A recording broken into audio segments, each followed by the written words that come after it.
The estate was already dying when Marcus arrived, its east wing sagging like a broken rib, foundation cracked so deep you could lose your hand in it. He'd seen condemned buildings before, but nothing this personal, nothing owned by a woman who looked at the ruins like they were still worth saving.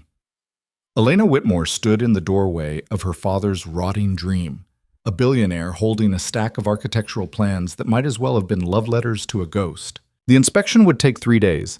The truth would take less than 3 minutes. And what Marcus found inside would force him to choose between the safety he'd built for his daughter and a risk he had no right taking. If you're watching from somewhere this story might reach, hit like and drop your city in the comments. I want to see how far these words can travel. Marcus Hale learned about structural failure the same way most people learn about grief.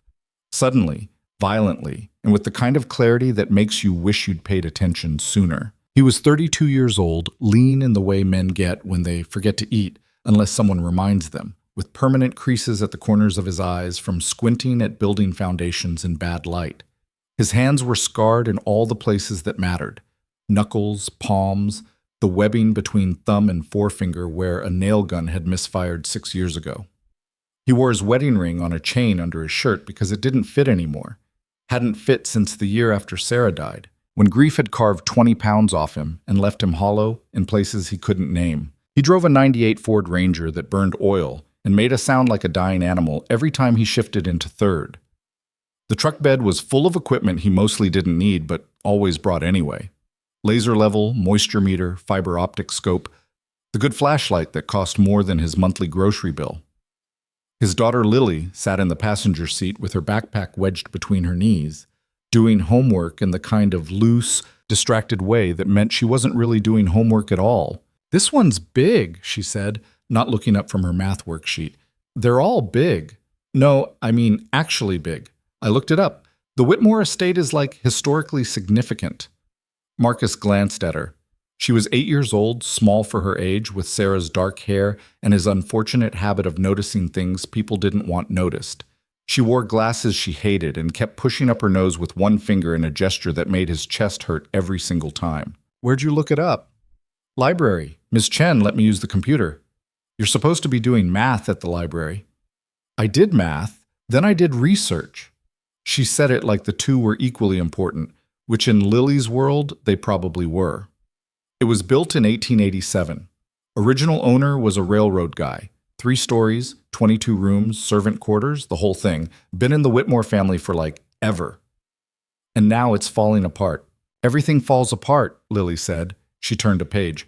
"That's why you have a job." Marcus didn't have an answer for that, so he drove. The estate was 40 minutes outside of Grafton, deep in the kind of rural Idaho country where properties were measured in acres, and the closest neighbor was a concept, not a person. The road turned from asphalt to gravel about 10 miles out, then from gravel to something that was mostly dirt and optimism. Trees pressed in on both sides, ponderosa pine and Douglas fir, thick enough to turn the afternoon into permanent twilight. When they finally rounded the last curve, the house appeared like something out of a fever dream. It was massive. Victorian, probably Queen Anne if Marcus remembered his architectural history, with turrets and wraparound porches and gingerbread trim that had once been painted in 7 different colors but was now mostly bare wood and wrought. The east wing sagged visibly, its roofline dipping in the middle like a broken spine. Windows were boarded over on the second floor. The front steps had collapsed entirely, replaced by a temporary ramp made of plywood and 2x4s that looked about as trustworthy as a campaign promise. Lily whistled, low and impressed. "Wow. Yeah. Can we save it?" "I don't know yet." A black Range Rover was parked in the circular driveway, pristine and absurdly out of place next to the dying house. Marcus pulled up beside it, killed the engine. The Ranger shuddered, coughed, and finally died with a sound like resignation. Lily looked at him. "You should really get that fixed." "I know. I mean, it's embarrassing." "I know, Lily. I'm just saying." The front door opened and a woman stepped out onto the porch. She was tall, maybe 5'9", wearing jeans that probably cost more than Marcus's truck and a canvas work jacket that looked like it had never seen actual work. Dark hair pulled back in a ponytail. Late 20s, early 30s. She moved carefully on the temporary ramp, testing each step before committing her weight. Marcus got out of the truck. Lily followed, slinging her backpack over one shoulder. "Mr. Hale?" The woman had a voice that carried, clear and precise. East Coast, maybe. Definitely educated. "That's me." He walked forward, hand extended. "This is my daughter, Lily." The woman shook his hand, firm grip, no hesitation. "Elena Whitmore. Thank you for coming out on short notice." "Not a problem." Marcus looked past her at the house. Up close, it was worse. The foundation was cracked in at least 3 visible places, mortar crumbling between the stone blocks. The porch supports were rotted at the base. He could see daylight through gaps in the siding. "How long since anyone's lived here?" 14 years. My father kept it maintained until about 6 years ago, then." She trailed off, made a gesture that encompassed the whole collapsing structure. "Then he didn't." "He passed recently?" 3 months ago." Elena's expression didn't change, but something in her posture shifted. Small thing, easy to miss. "I inherited the property and about a dozen different problems." Lily was staring at the house with the kind of intense focus she usually reserved for complicated math problems or injured animals. "The settlement's uneven," she said. Elena blinked. "I'm sorry?" "The foundation. It's settling unevenly. See how the east corner's lower? That's why the roofline's sagging." Marcus put a hand on Lily's shoulder. "She's not wrong, but let's do the actual inspection before we start making diagnoses." "She's 8, Elena said. It wasn't a question. "Yeah. And she knows about foundation settlement." "She knows about a lot of things." Marcus squeezed Lily's shoulder gently. "You brought your book?" Lily nodded, already digging in her backpack. "Good. Find a safe spot. Not inside. Not on the porch. Somewhere solid. And stay there. I'll come get you when I'm done." "I want to see inside." "Absolutely not." "Dad?" "Lily." He used his serious voice, the one that meant the discussion was over. "Safe spot. Book. Now." She made a face but didn't argue further, just trudged off toward the Range Rover and sat down in its shadow, backpack in her lap. Elena watched her go. She always this interested in structural engineering? Among other things, last month it was marine biology. Month before that, ancient Rome. Marcus turned back to the house. "You mentioned on the phone you were hoping to restore it." "That's the plan." "Can I ask why?" Elena was quiet for a moment. When she spoke, her voice was different, less polished, more raw. "My father spent 30 years talking about what this place could be. Community center, educational space, something that mattered. He never got around to actually doing it. Kept putting it off, kept saying next year, next year." She looked at the house like it had personally betrayed her. "I don't want to be the person who lets his last good idea die because it's too hard." Marcus had heard a lot of reasons for restoration projects over the years. Money, usually. Sometimes ego. Rarely something that sounded like actual grief. "All right," he said, "let's see what we're working with." The inside was somehow worse than the outside. They entered through a side door because the front entrance was completely blocked by fallen ceiling plaster. The smell hit Marcus immediately. Mold, rot, animal waste, and underneath it all the particular scent of a building that had given up. Water damage everywhere. The wallpaper hung in strips like dead skin. Floorboards were warped, some missing entirely, revealing the crawl space below. Elena had a flashlight. Marcus had his good one. They moved slowly, testing each step. "Main floor's the parlor, dining room, kitchen, library," Elena said. Her voice echoed strangely in the empty space. "Second floor is bedrooms, sitting rooms. Third floor was servant quarters originally, then my father converted it to storage." Marcus was barely listening. He was watching the walls, the ceiling, the floor, looking for the story the structure was trying to tell him. They moved through the parlor, or what was left of it. The ceiling had partially collapsed in the northeast corner, bringing down chunks of the second floor with it. Marcus could see sky through the hole. Bad. Very bad. He pulled out his moisture meter, started taking readings. The numbers were ugly. Everywhere he checked showed saturation levels that meant active water intrusion, probably had been for years. "How bad?" Elena asked. "Bad." Marcus moved to the exterior wall, pressed his hand against it. The plaster was soft, crumbling under minimal pressure. "You've got major water damage, foundation issues, structural compromise, and multiple load-bearing walls. The roof's shot. Most of the floor joists are probably rotted through.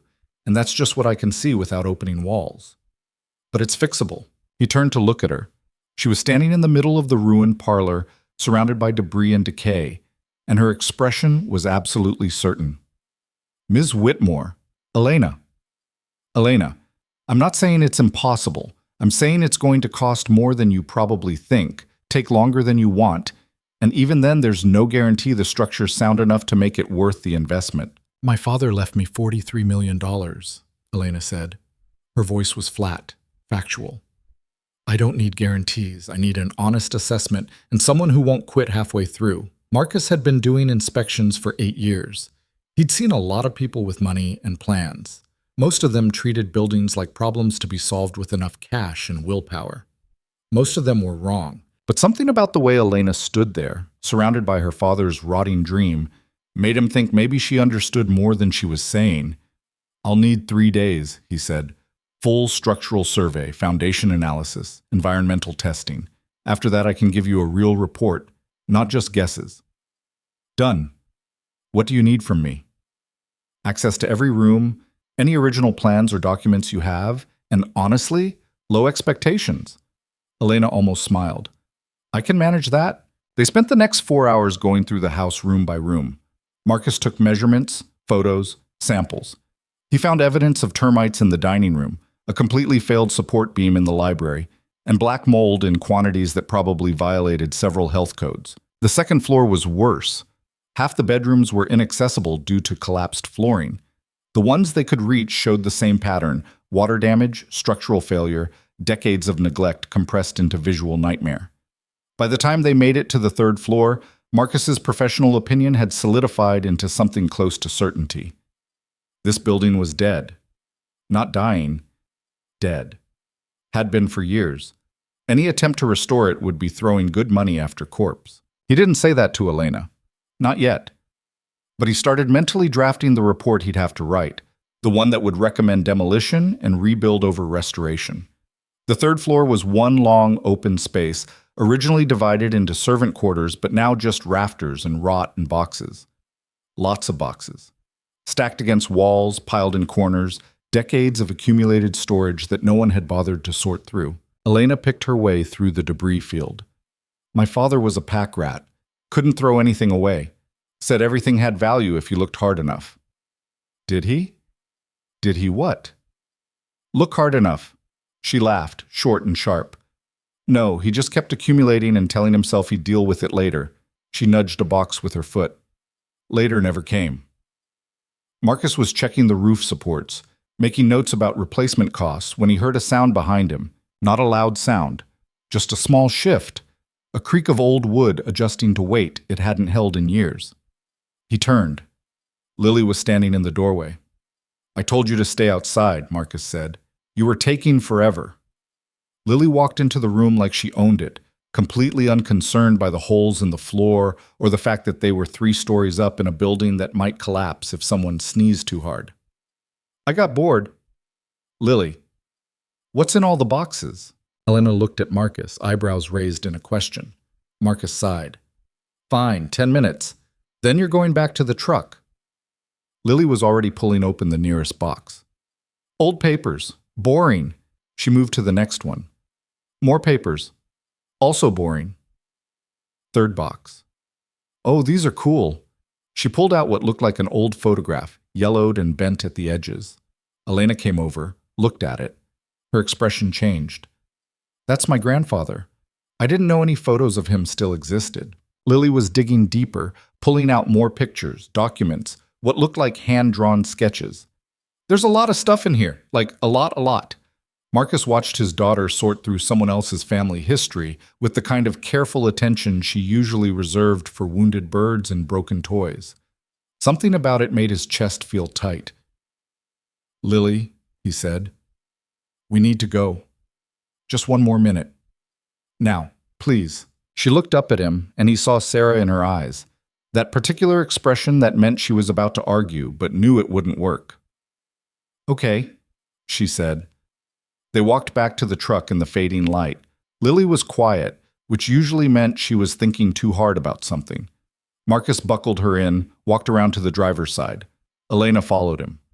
I'll send you my availability for the next 3 days, Marcus said. Probably start tomorrow morning if that works. It works. Elena hesitated. Can I ask you something? Sure. Do you think I'm crazy? Trying to save this place? Marcus looked back at the house. It loomed against the darkening sky, broken and beautiful and absolutely beyond saving. I think grief makes people do irrational things, he said, but I've seen worse ideas. Elena smiled, small and sad. That's almost encouraging. Don't get used to it. Tomorrow I'm going to show you why this is a terrible idea. I look forward to it. Marcus drove home in the dark, Lily dozing in the passenger seat, and tried not to think about buildings that should be demolished, but probably wouldn't be. Their house was small, 2 bedrooms, 1 bathroom, kitchen that barely fit a table and chairs. Marcus had bought it 4 years ago with the life insurance money from Sarah's death, which felt both practical and like a betrayal every time he made a mortgage payment. He carried Lily inside, got her changed into pajamas without fully waking her, tucked her into bed. She mumbled something about foundation settlement in Victorian architecture, then fell back asleep. Marcus stood in her doorway for a moment, watching her breathe. He'd been 24 when Sarah died. Car accident, drunk driver, statistically improbable and completely permanent. Lily had been 2 years old, too young to remember her mother except in abstract concepts, warm, safe, loved. Marcus remembered everything. Remembered the funeral where Lily had cried because she didn't understand why Mommy wouldn't wake up. Remembered the first year of single parenthood where he'd made every possible mistake and somehow Lily had survived anyway. Remembered the slow, grinding process of learning how to be enough for a daughter who deserved 2 parents. He'd built a life around safety after that. Steady work, predictable schedule, no risks he didn't absolutely have to take. He inspected buildings because buildings made sense. Load and stress and material failure were all calculable, provable, subject to physics instead of fate. The Whitmore estate didn't make sense. It was too far gone, too expensive, too much effort for too little return. Any reasonable assessment would recommend demolition. But when Elena had stood in that ruined parlor and talked about her father's dream like it was something worth dying for, Marcus had felt something he hadn't felt in a long time. Not hope. Hope was dangerous, but maybe possibility. He went to his home office, converted corner of the living room with a desk and filing cabinet, and started pulling together his equipment list for tomorrow. Laser level, check. Moisture meter, check. Structural calipers, fiber optic scope, all the tools he'd need to document exactly how dead the building really was. His phone buzzed. Text from Elena. Thank you for today. I know it looked bad. Tomorrow will probably look worse, but I'm not giving up. Marcus stared at the message for a long moment, then typed back. Good. You're going to need that. He didn't sleep well that night. Kept thinking about foundation cracks and water damage and the particular way old buildings sighed when they were ready to give up. Kept thinking about Elena's expression when she'd looked at her grandfather's photograph. Kept thinking about Lily asking if they could save it. Everything falls apart, she'd said. That's why you have a job. Marcus had spent 8 years documenting decay, measuring failure, writing reports that usually ended with recommendation, demolish, and rebuild. Maybe this time would be different. Probably not. But maybe. The next morning, he dropped Lily at school. She made him promise to tell her everything about the inspection, especially the foundation problems, and drove back out to the estate. Elena was already there, parked in the same spot, wearing different jeans that probably cost the same as his truck. She had coffee and a travel mug and determination in her posture. Ready? She asked. Marcus pulled his equipment out of the truck bed. Let's find out how bad this really is. They started with the foundation. The crawl space was accessible through a trapdoor in the kitchen floor, narrow, dark, smelling like death and regret. Marcus went down first, flashlight in one hand, trying very hard not to think about structural collapse or black widows or any of the other reasons this was a terrible idea. The foundation was stone block, original to the 1880s construction. In theory, stone foundations could last centuries if properly maintained. This one had not been properly maintained. Marcus could see the cracks immediately, not hairline fractures, but full structural breaks, some of them wide enough to fit his whole hand into. The mortar had failed in multiple places. Several stones had shifted position entirely, creating gaps in the load-bearing structure. He took photos, measurements, samples of the mortar. The analysis would take a few days, but he already knew what it would show. Complete foundation failure. Unrepairable without essentially rebuilding from scratch. He crawled further in, checking the support posts. Most were original wood, which meant most were rotted. He pushed a screwdriver into one, and it sank in like butter. "How's it looking?" Elena's voice came from above, distorted by the crawl space. "Like somebody's nightmare," Marcus called back. "Give me another 20 minutes." By the time he crawled back out, covered in dirt and spiderwebs, he had enough documentation to write a report that would make any insurance adjuster weep. Elena handed him a bottle of water. "That bad?" "Worse." Marcus drank half the bottle in one go. "Foundations compromised in multiple locations. The stone blocks have shifted, mortars failed, and the wood supports are mostly decorative at this point. We're talking complete foundation replacement, which means lifting the entire structure, removing the old foundation, pouring new, and setting the building back down." Marcus blinked. "You've done research." "I've done a lot of research. I know what I'm asking for isn't simple." Elena looked at the house like it was a puzzle she was determined to solve. "What else?" "Let's check the roof." The roof access was through the third floor, up a ladder that looked even less trustworthy than the front steps. Marcus went up first, testing each rung. The roof itself was a disaster. Shingles were missing everywhere. The tar paper underneath had deteriorated to the point of being basically non-existent. He could see multiple places where water had been getting in for years, rotting the decking from the inside out. Marcus walked carefully along the ridgeline, checking the structural members. Found rot in the rafters, evidence of previous leaks that had never been properly repaired, and at least 3 places where the decking had failed completely. He was taking photos when he heard something. Not a creak, not settling. A crack. Sharp, sudden, the sound of wood giving up. Marcus froze. The decking beneath his left foot was bending, not a lot, just enough to be terrifying. "Marcus?" Elena's voice from below, tight with concern. "I'm fine," he said, even though he absolutely was not fine. "Just need to move carefully." He shifted his weight slowly, testing the decking around him, found a spot that felt more solid, moved his left foot over. The crack came again, louder this time. And then he was falling, not far, maybe 6 feet, through the rotted decking and into the third-floor storage room. He hit hard, rolled, came up in a cloud of dust and splintered wood.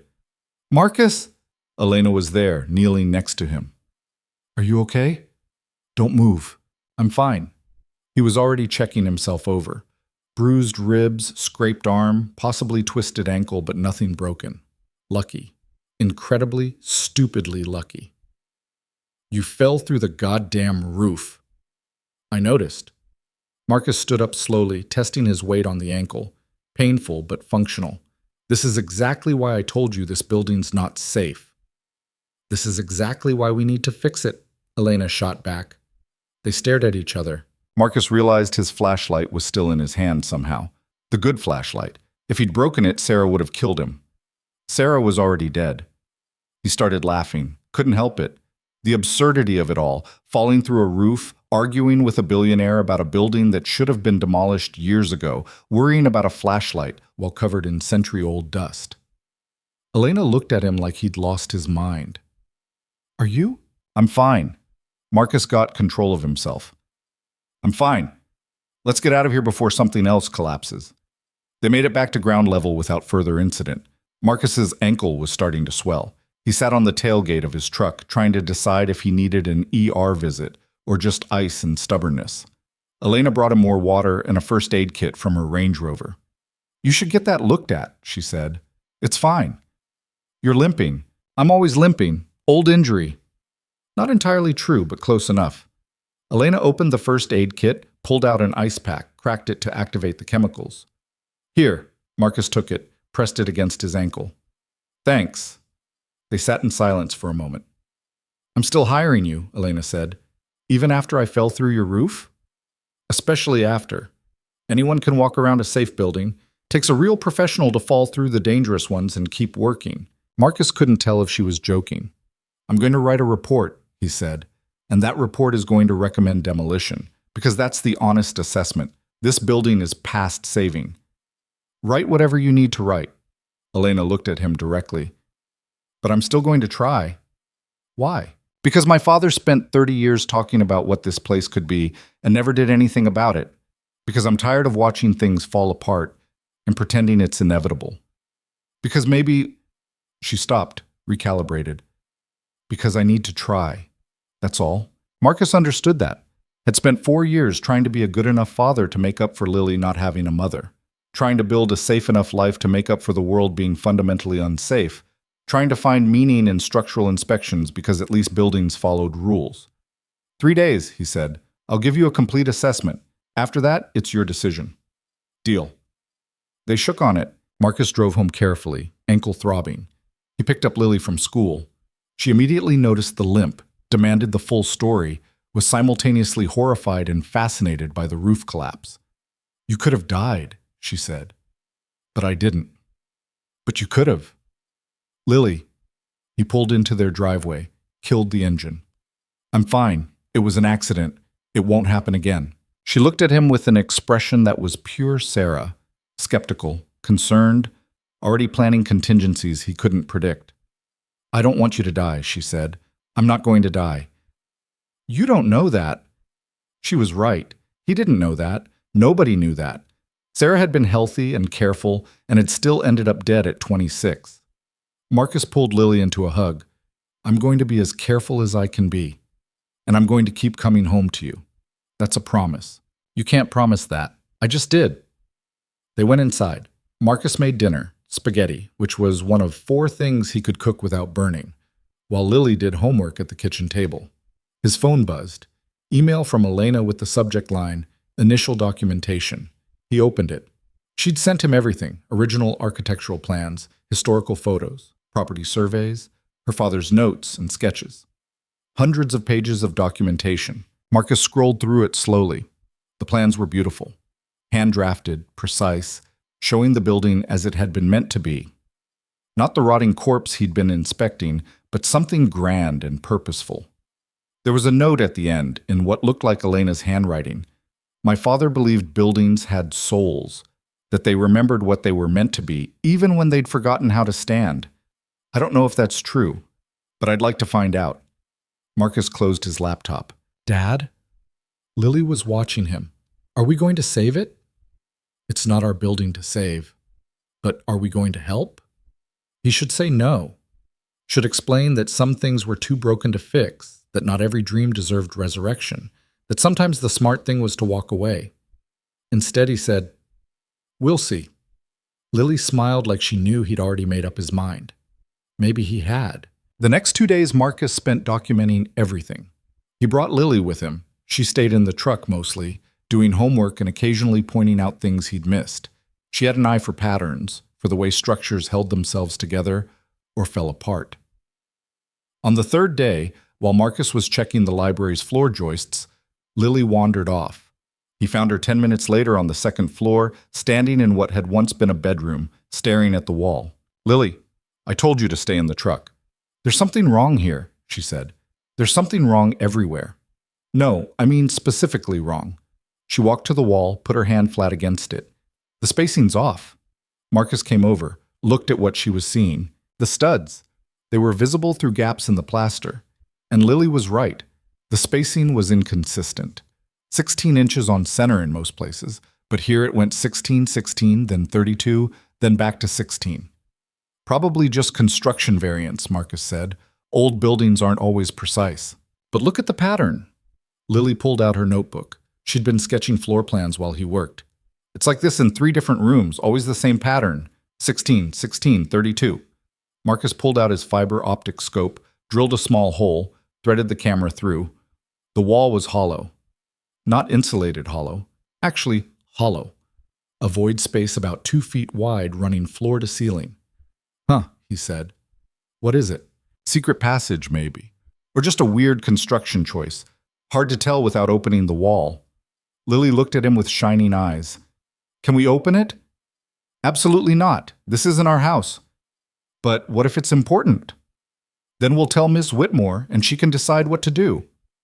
Elena arrived an hour later. Marcus showed her what Lily had found. A secret passage, Elena said. In my family's house. Of course there is. Might not be a passage, might just be dead space. Only one way to find out. She had a crowbar in her Range Rover. Marcus had ethical concerns. Elena had determination. They opened the wall. It was a passage, narrow, barely 2 feet wide, with a wooden ladder running up to the 3rd floor and down to the 1st. Someone had built this deliberately, had hidden it behind standard wall construction. Marcus shone his flashlight up. "This is insane. This is amazing," Elena countered. "Why would my grandfather build a secret passage?" "Railroad money," Lily said. She was reading something on her phone. "I looked it up. Your great-great-grandfather made his money in railroads during the labor disputes of the 1890s. Lots of rich guys had secret passages back then. Escape routes in case workers rioted." Elena stared at her. "How old are you?" 8. "You're terrifying." "I get that a lot." Marcus was still looking at the passage. It was actually well constructed. The ladder was solid. The walls were plumb. Whoever had built this had known what they were doing. "This changes things," Elena said. "How?" "If there's one secret passage, there might be others. If there are others, there might be documentation we haven't found. If there's documentation, then we might understand what your father was actually planning." Marcus saw where she was going. "You think he knew about this?" "I think my father was obsessed with this house's history. And I think if he found something like this, he would have documented it." Elena looked at the passage like it was a treasure map. "We need to search the 3rd floor again, systematically this time." They spent the rest of the afternoon going through boxes. Marcus did the actual inspection work while Elena and Lily sorted documents. It was chaotic, inefficient, and somehow exactly right. Lily found it just before sunset. "Dad." "Elena." "Look." She was holding a leather-bound journal, aged and water-stained but intact. Elena took it carefully, opened to the 1st page. The handwriting was precise, dated entries starting from 15 years ago. "Begin restoration documentation," the 1st entry read. "This house was meant to be something beautiful. I intend to make it so again." Elena flipped through the pages. Sketches, notes, calculations. Her father had been planning this restoration for over a decade. Had documented every structural problem, every potential solution, had mapped out the secret passages, there were 3 more apparently, and had plans to incorporate them into the final design. The last entry was dated 6 months before he died. "Running out of time. Money's almost gone. Health's failing, but the dream's sound. Someone will finish this. Has to be someone." Elena closed the journal carefully. "He knew he wouldn't see it done," she said quietly. "But he documented everything so someone else could," Marcus finished.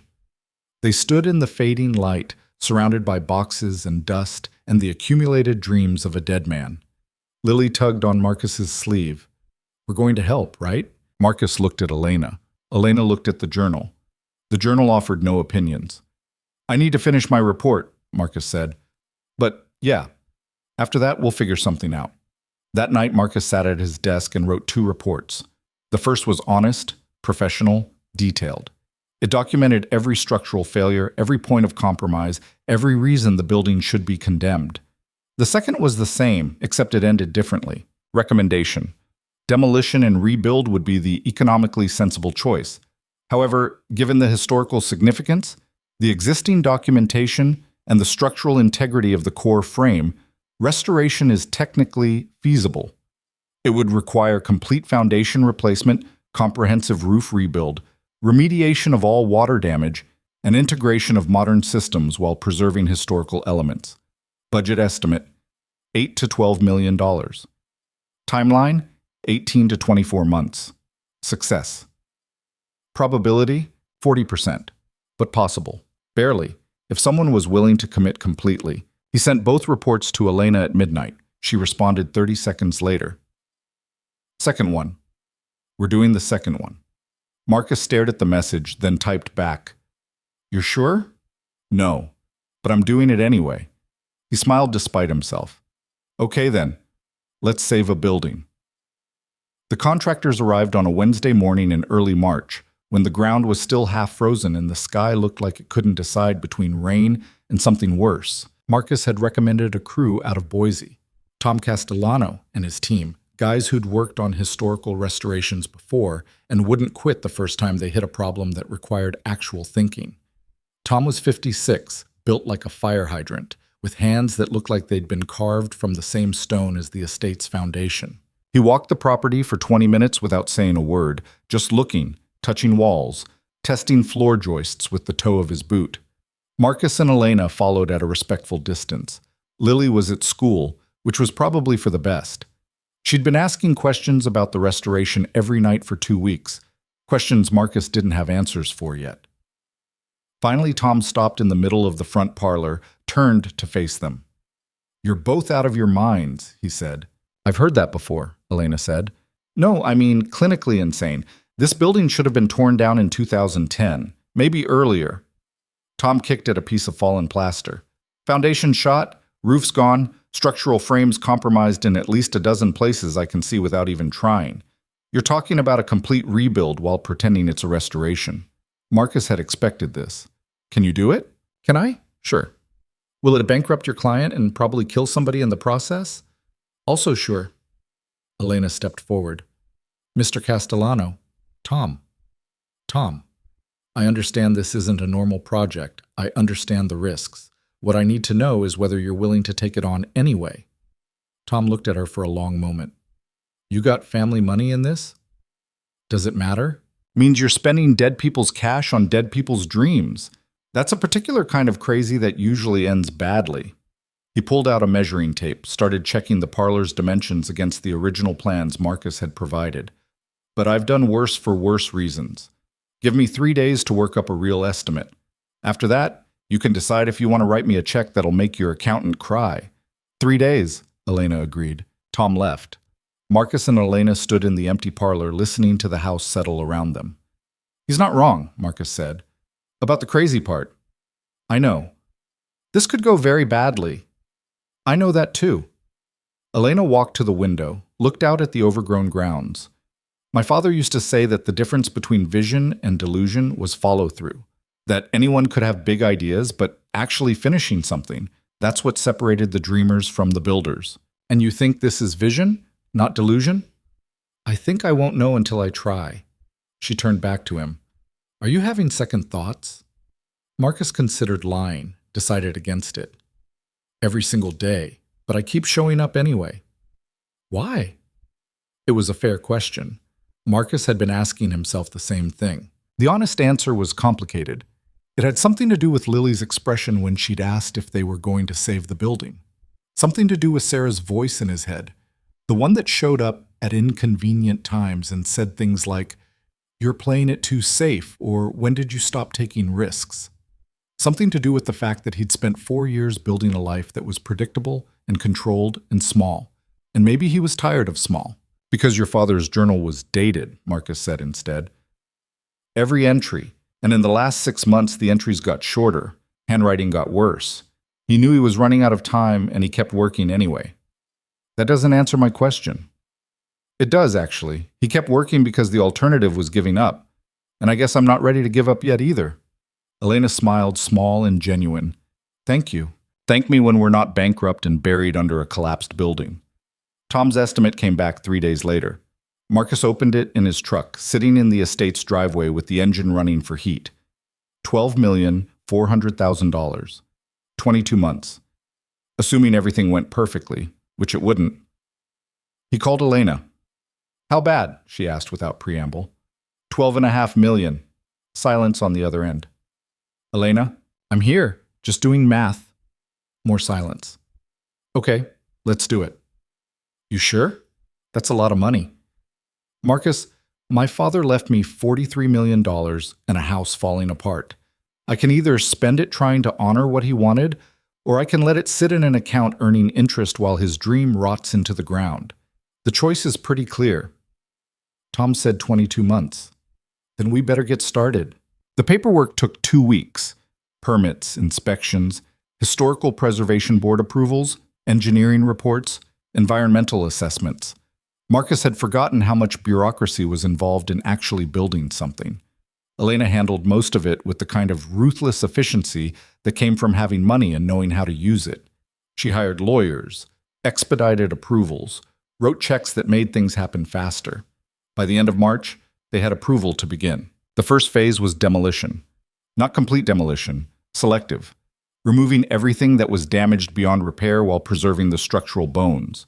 It was delicate work, required precision and judgment. Tom's crew started on the roof. They set up scaffolding, safety lines, industrial fans to deal with the mold spores that decades of water damage had created. Then they began peeling back layers, shingles, tar paper, decking, revealing the skeleton underneath. Marcus came out most days after dropping Lily at school. He told himself it was professional oversight, making sure the work met specifications. Really, it was because he couldn't stay away. Elena was there every day. She'd moved back to Grafton temporarily, was living in a hotel in town, and driving out each morning before the crew arrived.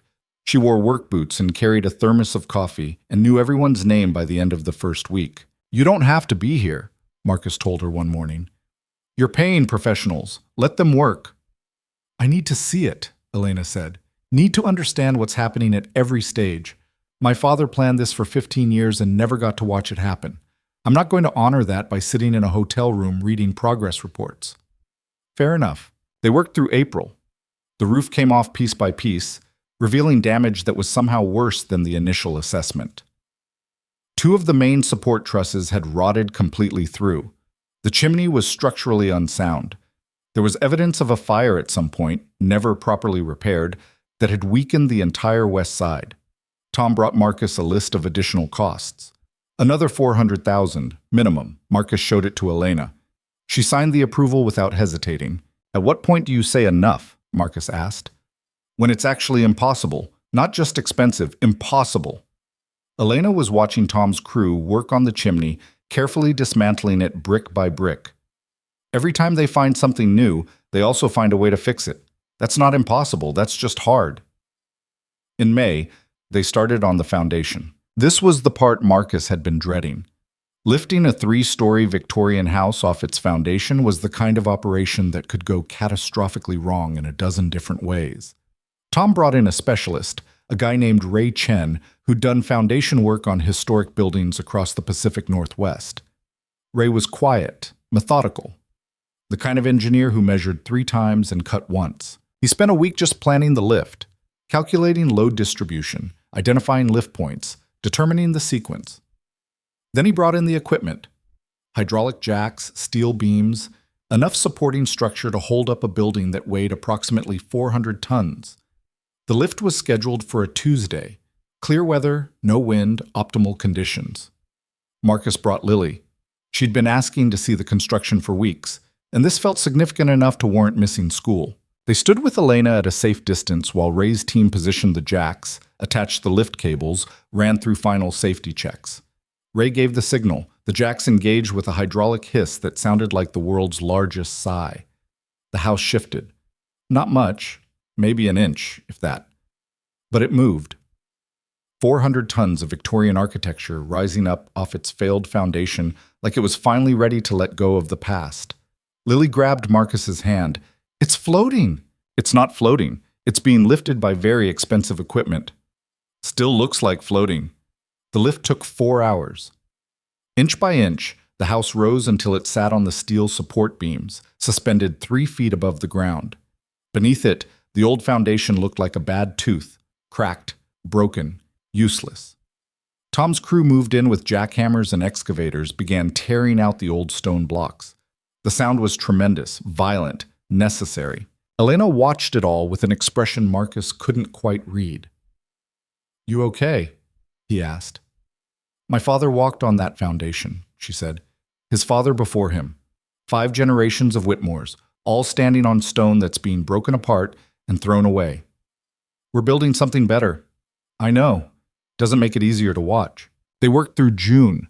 The old foundation was removed completely, hauled away in dump trucks. The excavation was deepened, graded, prepared for the new concrete. Engineering tests were run to ensure soil stability. Rebar was laid out in precise grids. Then came the pour. 40 yards of concrete delivered by truck, pumped down into the excavation in a continuous flow that took 6 hours and required constant monitoring to prevent air pockets or separation. Marcus stayed for the whole thing. So did Elena. Watching concrete set wasn't exactly thrilling, but it felt important somehow. This was the foundation. Everything else would be built on top of this. By the time they finished, it was nearly midnight. The crew was exhausted. Ray was still walking the perimeter with a flashlight, checking for any signs of problems. Elena sat down on the ground, back against the Range Rover's tire. Marcus sat next to her. "Long day," he said. "Long 3 months." They'd been working together for 12 weeks now.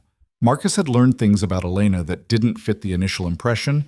She was stubborn, but not unreasonable, demanding but fair, capable of working 14-hour days without complaint, but fell apart if she didn't get coffee by 9 a.m. She'd learned things about him too, probably, that he was quieter than he seemed, that he checked his phone obsessively whenever Lily was at school, that he had opinions about structural engineering that bordered on religious conviction.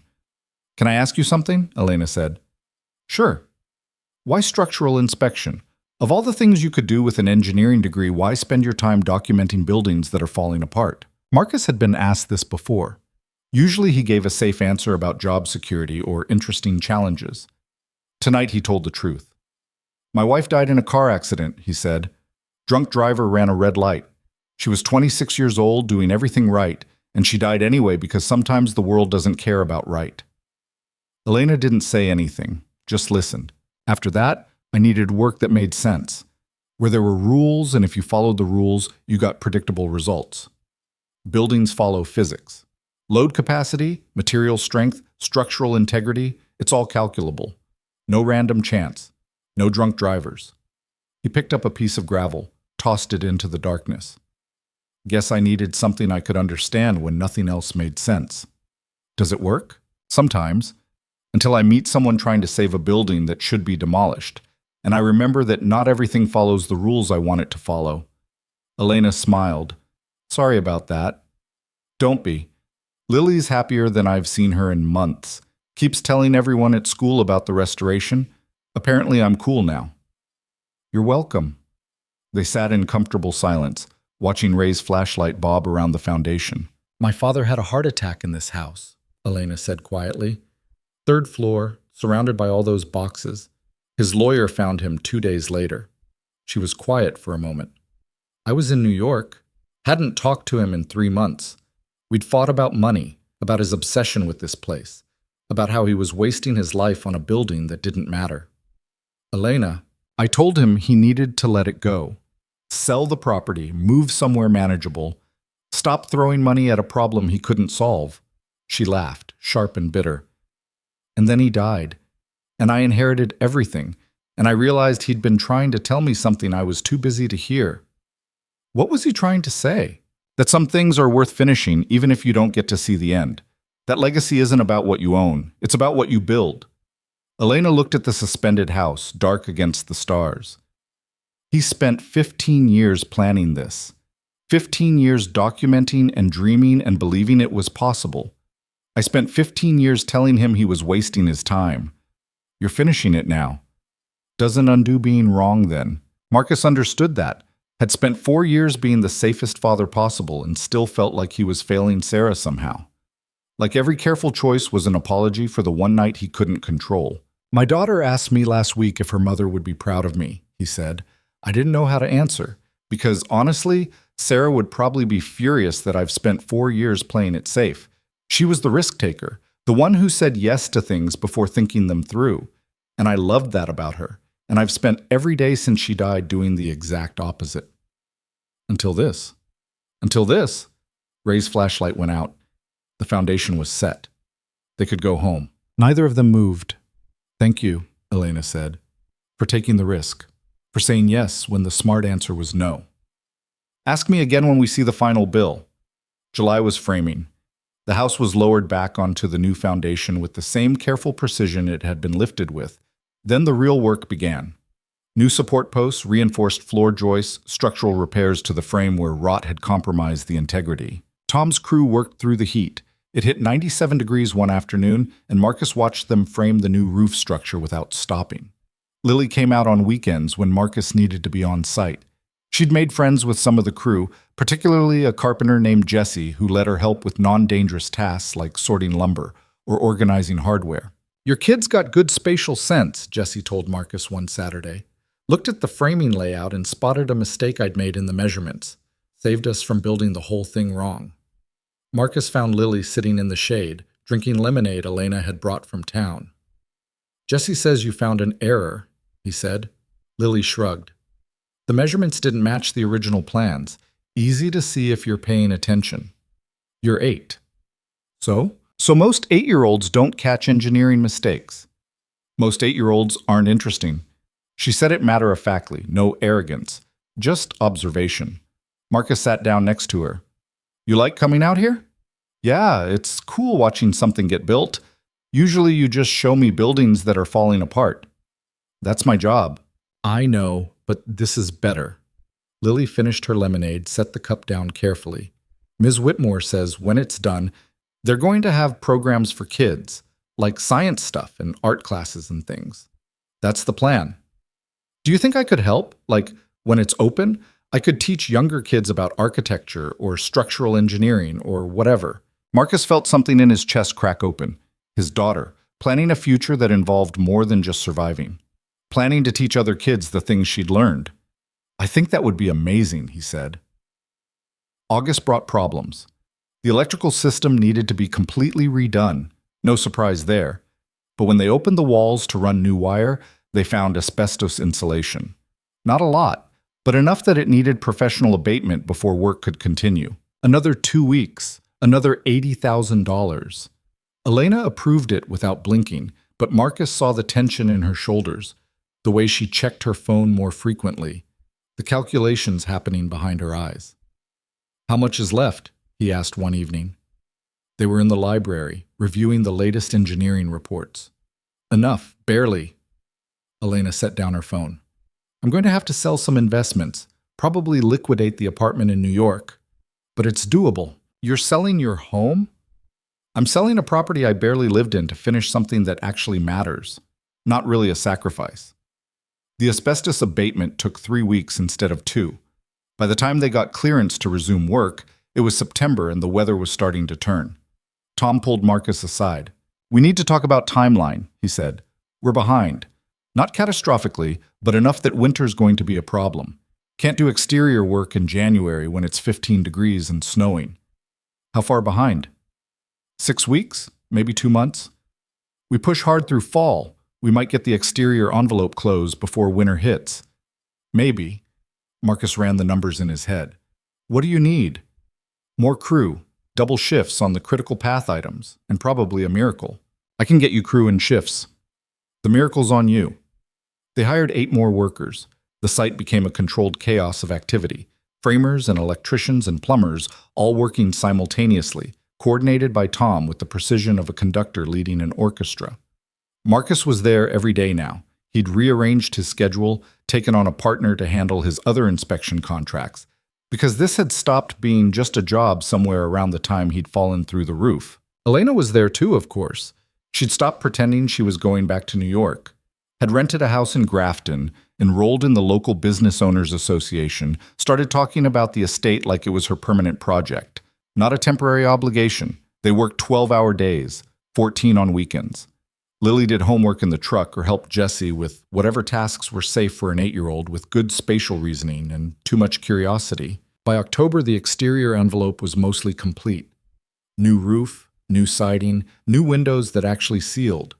The house was weather-tight for the first time in probably 20 years. Tom walked through with Marcus and Elena, doing a final check before they shifted focus to interior work. We made it, he said. Barely, but we made it.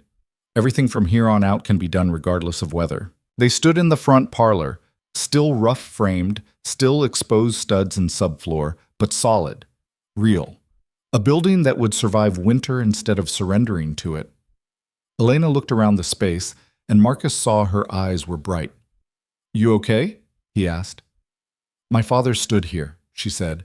15 years ago, stood in this exact spot and imagined what it could be. And now it's actually happening. We're not done yet. I know, but we're not failing either. That felt significant. Not succeeding, not yet, but not failing. For a project this ambitious, that counted as a win. They celebrated that night.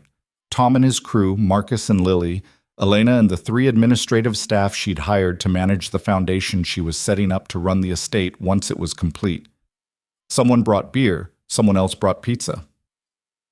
Lily fell asleep against Marcus's shoulder halfway through the evening, exhausted and happy. Elena sat down next to them. "She's a good kid," she said quietly. "Yeah, she is. You're doing a good job. With her, I mean." Marcus looked at his sleeping daughter. "Some days I feel like I'm barely holding it together. That's just called parenting, I think." "You got kids?" "No, never seemed like the right time or the right person or—" Elena trailed off. "I don't know. I built a life that didn't have room for it." "Is that what you wanted?" "I thought so. Now I'm not sure what I wanted versus what I thought I was supposed to want." She watched the crew laughing, swapping stories about close calls and stupid mistakes. This, though, building something that matters, this feels right. November was interior work. Drywall, insulation, the intricate network of modern systems hidden behind historical finishes. They were integrating the secret passages into the design.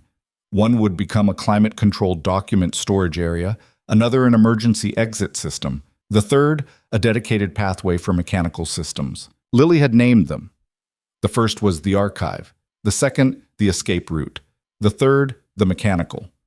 She'd made hand-drawn maps that Tom's crew actually used for reference. "Your daughter missed her calling as a cartographer," Tom told Marcus. "She's 8. She's got time." The work progressed through Thanksgiving. They took one day off, Elena insisted, and Marcus cooked dinner for the 3 of them at his small house. Turkey, mashed potatoes, vegetables. Lily refused to eat. It was domestic and comfortable and felt almost like family. Afterward, Elena helped with dishes while Lily retreated to her room to read. "This is nice," Elena said. "The normal life thing." "You say that like it's exotic." "For me, it kind of is. I grew up with staff and formal dining, and my father working 18-hour days. This—" She gestured at the small kitchen, the lived-in mess of it. "This is something I never really had." "You can have it now." "Maybe." Elena dried a plate, set it carefully in the rack. "If I stay." "Are you thinking about leaving?" "I'm thinking about what happens when the estate's finished. Whether I go back to New York in my actual life, or whether I admit that maybe this is my actual life now." Marcus understood that question, had been asking himself a similar one. What happened when this project ended and he went back to routine inspections and a carefully controlled existence? "You don't have to decide tonight," he said. "I know, but I'm going to have to decide eventually." December was finishing work. The delicate, detailed labor of making a construction site look like a historical estate. Crown molding, period-appropriate fixtures, hardwood floors refinished to match the original specification. They found more of Elena's father's notes during this phase.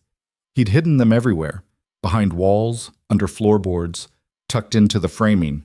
Little messages about his vision for each room, his hopes for how the space would be used. Elena collected them all in a binder, preservation of a conversation she'd never gotten to have.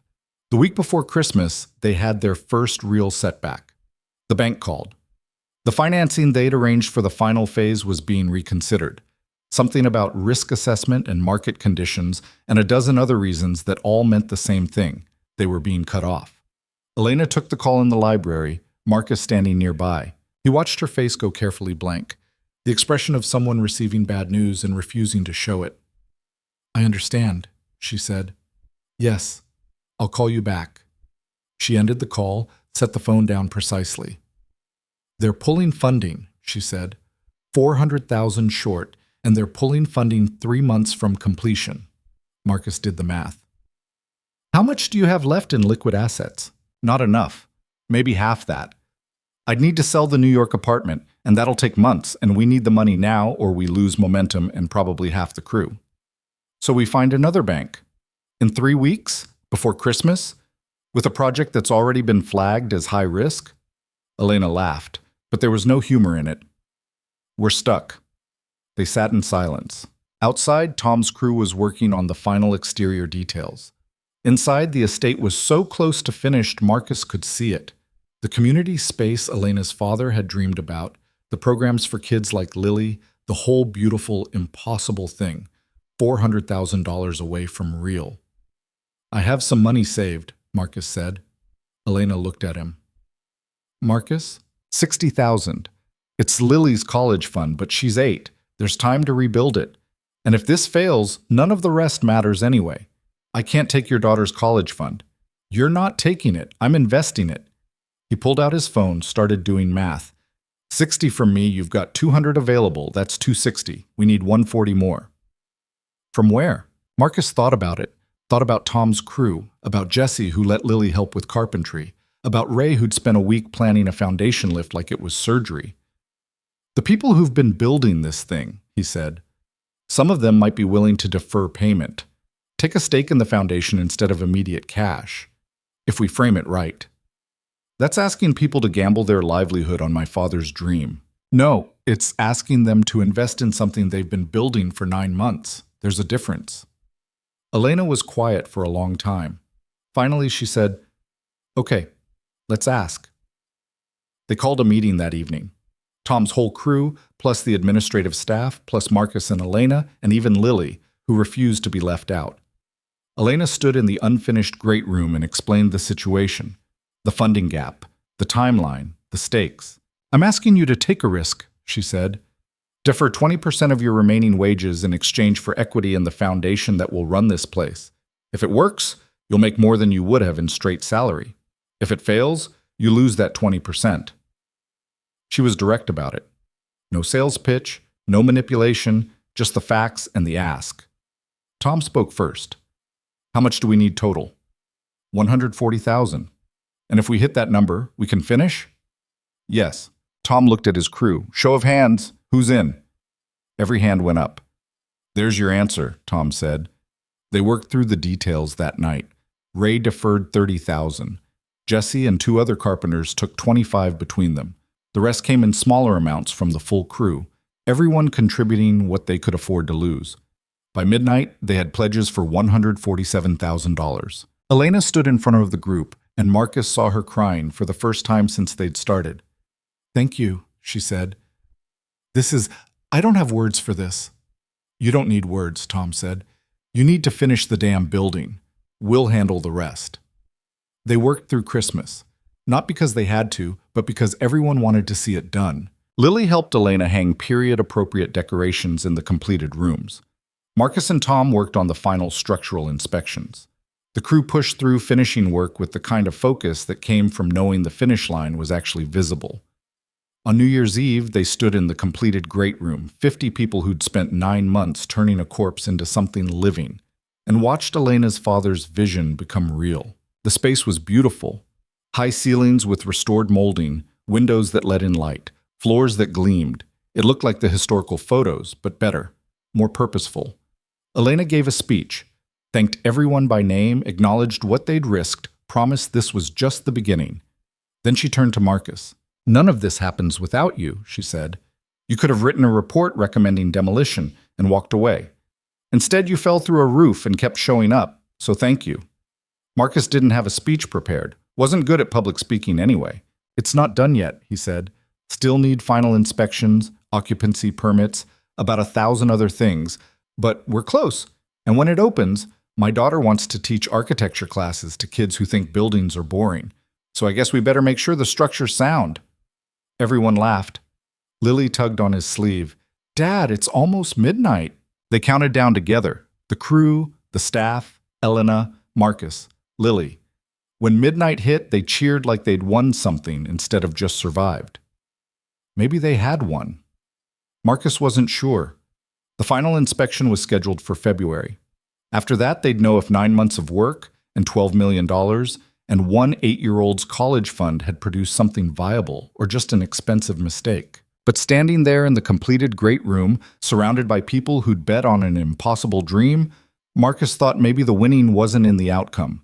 Maybe it was in the choice to try. January came in cold and mean, the kind of weather that made Marcus question every decision that had led him to standing outside in 14-degree temperatures checking exterior caulking. The final inspection was 6 weeks away. 6 weeks to finish interior details, complete the mechanical systems integration, address whatever punch list items Tom's crew had been putting off because they weren't urgent until suddenly they were. Marcus had moved past nerves into something closer to constant low-grade panic. He woke up at 3 in the morning thinking about load calculations and fire suppression systems and whether the Historical Preservation Board would approve the compromises they'd made between period authenticity and modern building codes. Elena wasn't sleeping either. He could tell by the timestamps on her emails. 2 a.m., 4 a.m., messages about permit applications and insurance requirements and foundation bylaws. They were both running on coffee and stubbornness, which wasn't sustainable but was all they had. The first problem hit on January 9th. Tom found Marcus in the East Wing checking window installations. "We got an issue with the HVAC." "What kind of issue?" "The kind where the units we ordered 3 months ago are back-ordered for 6 weeks, and we need them installed in 4. Marcus closed his eyes. "You're kidding." "Wish I was. Supply chain problem. Manufacturers blaming the distributor, distributors blaming shipping, everyone's blaming everyone, and nobody's got our units." "Can we find them somewhere else?" "Been calling all morning. Best I can do is similar units, different specs, which means redoing all the ductwork calculations and probably fighting with the engineer about load requirements." "How much time does that cost us?" Tom shrugged. "Week, maybe 2. If the engineer cooperates. If the new units actually arrive when promised. If nothing else breaks." 3 big ifs. Marcus had learned to hate ifs. Elena appeared in the doorway. She had snow in her hair and looked like she'd been arguing with someone. "The county inspector moved our preliminary walkthrough up 2 weeks. Says he's got scheduling conflicts and it's now or May." "May's after the final inspection," Marcus said. "I'm aware, which is why we're doing it now. He's coming Thursday." "That's 3 days. I can count, Marcus." They stared at each other. Tom looked between them like he was watching a tennis match where both players were losing. "I'll handle the HVAC situation," Tom said. "You two figure out the inspector thing. Try not to kill each other before we're actually done." He left. Elena sat down on a sawdust-covered workbench. "Sorry, that was unprofessional." "You're stressed." "We're all stressed. Doesn't mean I get to snap at you." She rubbed her face with both hands. "The Foundation Board is meeting next week to review budget overruns. They're not happy about the funding gap or the deferred wages or the fact that we're $300,000 over initial projections. We're restoring a Victorian estate, not building a shed. Of course we're over budget." "I know that. They know that. But they're fiduciaries and they have to ask hard questions about whether I'm managing this responsibly or just throwing money at my father's ghost." Marcus sat down next to her. The workbench was cold through his jeans. "What do you think?" "Honestly, I don't know anymore. Some days I'm sure this is exactly what needs to happen. Other days I wonder if everyone's right, and I'm just an idiot with inheritance money trying to make up for being a bad daughter." "You weren't a bad daughter." "I told him he was wasting his life on this place. Those were my exact words. Wasting your life." Elena's voice went quiet. "And then he died here, surrounded by the thing I'd told him didn't matter. And I got to spend the rest of my life knowing those were essentially my last words to him." Marcus knew about last words. Had spent 4 years replaying his final conversation with Sarah. Mundane talk about grocery shopping and whether Lily needed new shoes. Nothing profound, just the ordinary debris of a marriage that hadn't known it was ending. "My wife and I fought the morning she died," he said. "About something stupid. I don't even remember what. She left angry. I didn't call to apologize because I figured I'd do it when she got home." He picked at a splinter in the workbench. "She didn't make it home." Elena looked at him. "Point is," Marcus continued, "we don't get to control the last words. We just get to control what we do after. And you're doing this." He gestured at the estate around them. "You're finishing what he started. That matters more than one fight." "Does it?" "I think so. But ask me again in 6 weeks when we either pass inspection or lose everything." Elena almost smiled. "Optimistic as always." "Somebody has to balance out your relentless positivity." This time she actually laughed. They spent the next 3 days preparing for the inspector. Cleaning up construction debris, organizing documentation, making sure every system they'd installed was accessible and code compliant. Lily helped after school, sorting paperwork and making labels in her careful 8-year-old handwriting. She'd appointed herself unofficial project archivist, had been documenting the restoration in a series of notebooks that were part engineering journal and part diary. "What happens if the inspector says no?" she asked Marcus on Wednesday night. They were at the estate late, Elena in the office dealing with permits, while Marcus did a final check of the electrical panels. Then we fix whatever he says is wrong and try again, Marcus said. But what if we can't fix it in time? Then we miss the final inspection deadline and have to reschedule. And if we can't reschedule? Marcus looked at his daughter.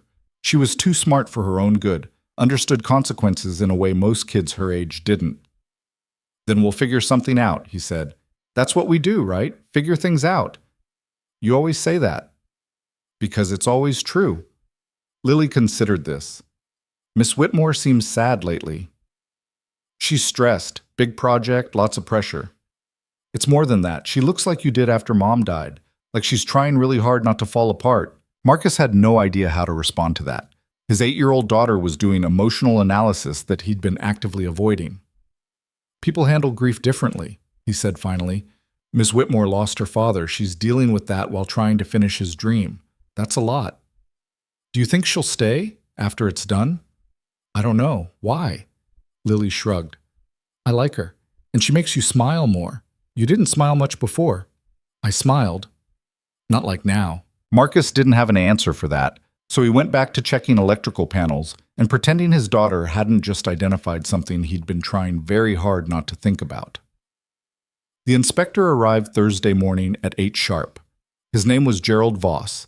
He was 62 years old, and he had the expression of a man who'd seen every shortcut and code violation in the book and wasn't impressed by any of them. Elena met him at the door. Mr. Voss, thank you for accommodating the schedule change. Let's see what you've got. They walked him through the estate room by room. Marcus pointed out structural reinforcements. Elena explained the historical preservation decisions. Tom covered the mechanical systems integration. Voss took notes. Didn't say much. Just walked and looked and wrote things down in handwriting too small to read. By noon, Marcus's nerves were shot. He couldn't tell if they were passing or failing, if Voss was impressed or horrified, if they were about to get approval or a shutdown order. They finished in the great room. Voss stood in the center, looked up at the restored ceiling, the period molding, the modern fire suppression system cleverly hidden in historical casework. This is good work, he said finally. Elena and Marcus exchanged glances. Good enough to pass preliminary? Elena asked. Good enough that if the rest of your documentation matches what I'm seeing here, you'll pass final too. Voss closed his notebook. I'll need complete mechanical drawings, updated site plans, and proof of insurance before I can sign off officially, but structurally, environmentally, safety-wise, you're solid. Marcus felt something in his chest unclench. Thank you, Elena said. Don't thank me. Thank whoever did the actual work. This is the kind of restoration that makes my job easy. Voss headed for the door, then stopped. Off the record, I inspected this building 6 years ago. Owner was trying to get approval for basic stabilization. I told him it was too far gone, recommended demolition. He showed me plans for full restoration, and I thought he was crazy. You weren't wrong, Elena said quietly. Maybe not, but he was right too, about what it could be. Voss looked around the great room one more time. Your father would be proud. After he left, Elena sat down on the floor. Just sat down right there in the middle of the great room and put her head in her hands. Marcus sat down next to her. You okay? We're going to pass. Looks like it. We're actually going to finish this thing. Barring catastrophe, yeah. Elena started crying. Not loud, not dramatic, just quiet tears that she didn't bother wiping away. Sorry, she said. This is unprofessional. Stop apologizing for having emotions. I've been so sure this was going to fail, that I was going to pour everything into it and still not be enough. And now the inspector's saying we're solid and I don't know how to process that. Marcus understood. He'd been preparing for failure too. Had his contingency plans ready, how to break the news to the crew, how to explain to Lily why her college fund was gone, how to walk away from something that mattered without completely falling apart. Success was harder. Success meant the thing he'd been working toward for 10 months was actually happening, which meant figuring out what came next. We should celebrate, he said. We haven't passed final yet. So we'll celebrate in installments. Preliminary approval deserves at least pizza. Elena laughed through tears. Okay, pizza. Very fancy. They ordered from the place in Grafton that made terrible pizza but delivered to the middle of nowhere. Tom and the crew joined them. Lily showed up after Jessie picked her up from school. They ate on the floor of the great room surrounded by construction dust and accomplishment. 6 weeks, Tom said. 6 weeks and we're done. Final inspection, occupancy permit, then we hand it over to the foundation and wash our hands of the whole thing. You're not staying on for maintenance? Elena asked. Hell no. I'm taking a month off and going somewhere warm where nothing needs fixing. Tom grabbed another slice. But I'll come back for the opening. Want to see this place full of people doing whatever community center things you've got planned. Elena had plans. She'd been developing programming for months, after-school tutoring, adult education classes, community meeting space, archives for local historical preservation. The foundation board had approved most of it, was actively hiring staff. In 6 weeks, the Whitmore estate would stop being a construction site and start being what Elena's father had imagined, a place that mattered. The HVAC units arrived on January 23rd, 2 weeks late, but functional.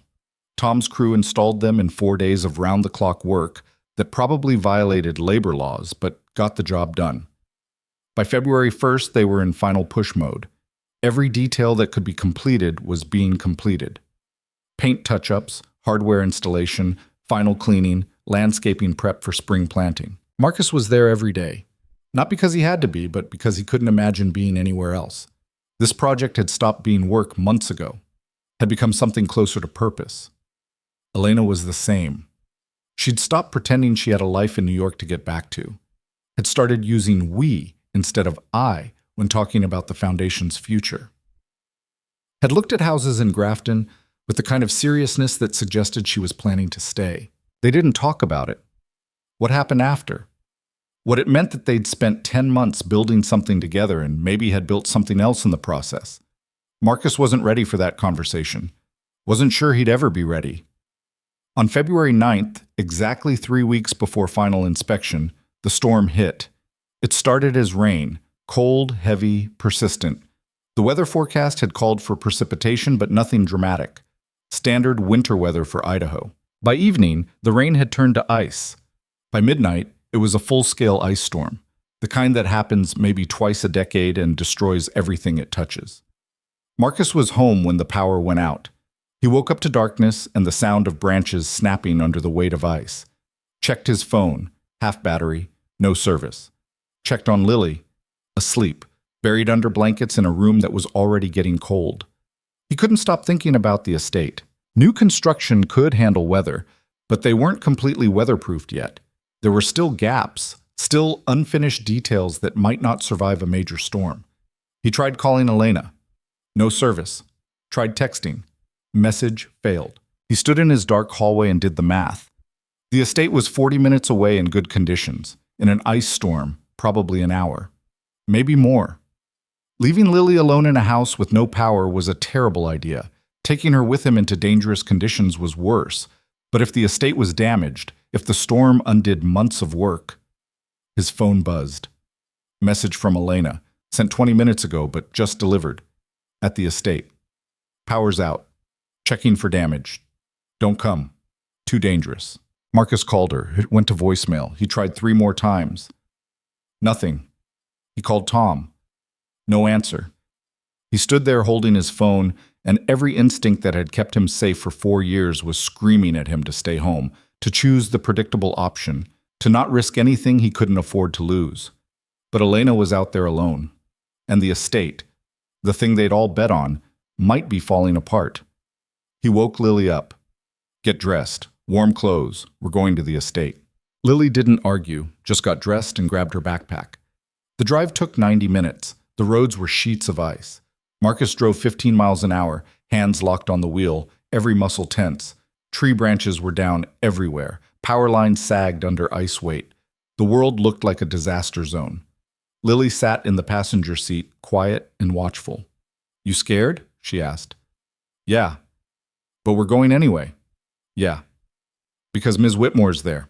Because we all worked too hard to let it fall apart now.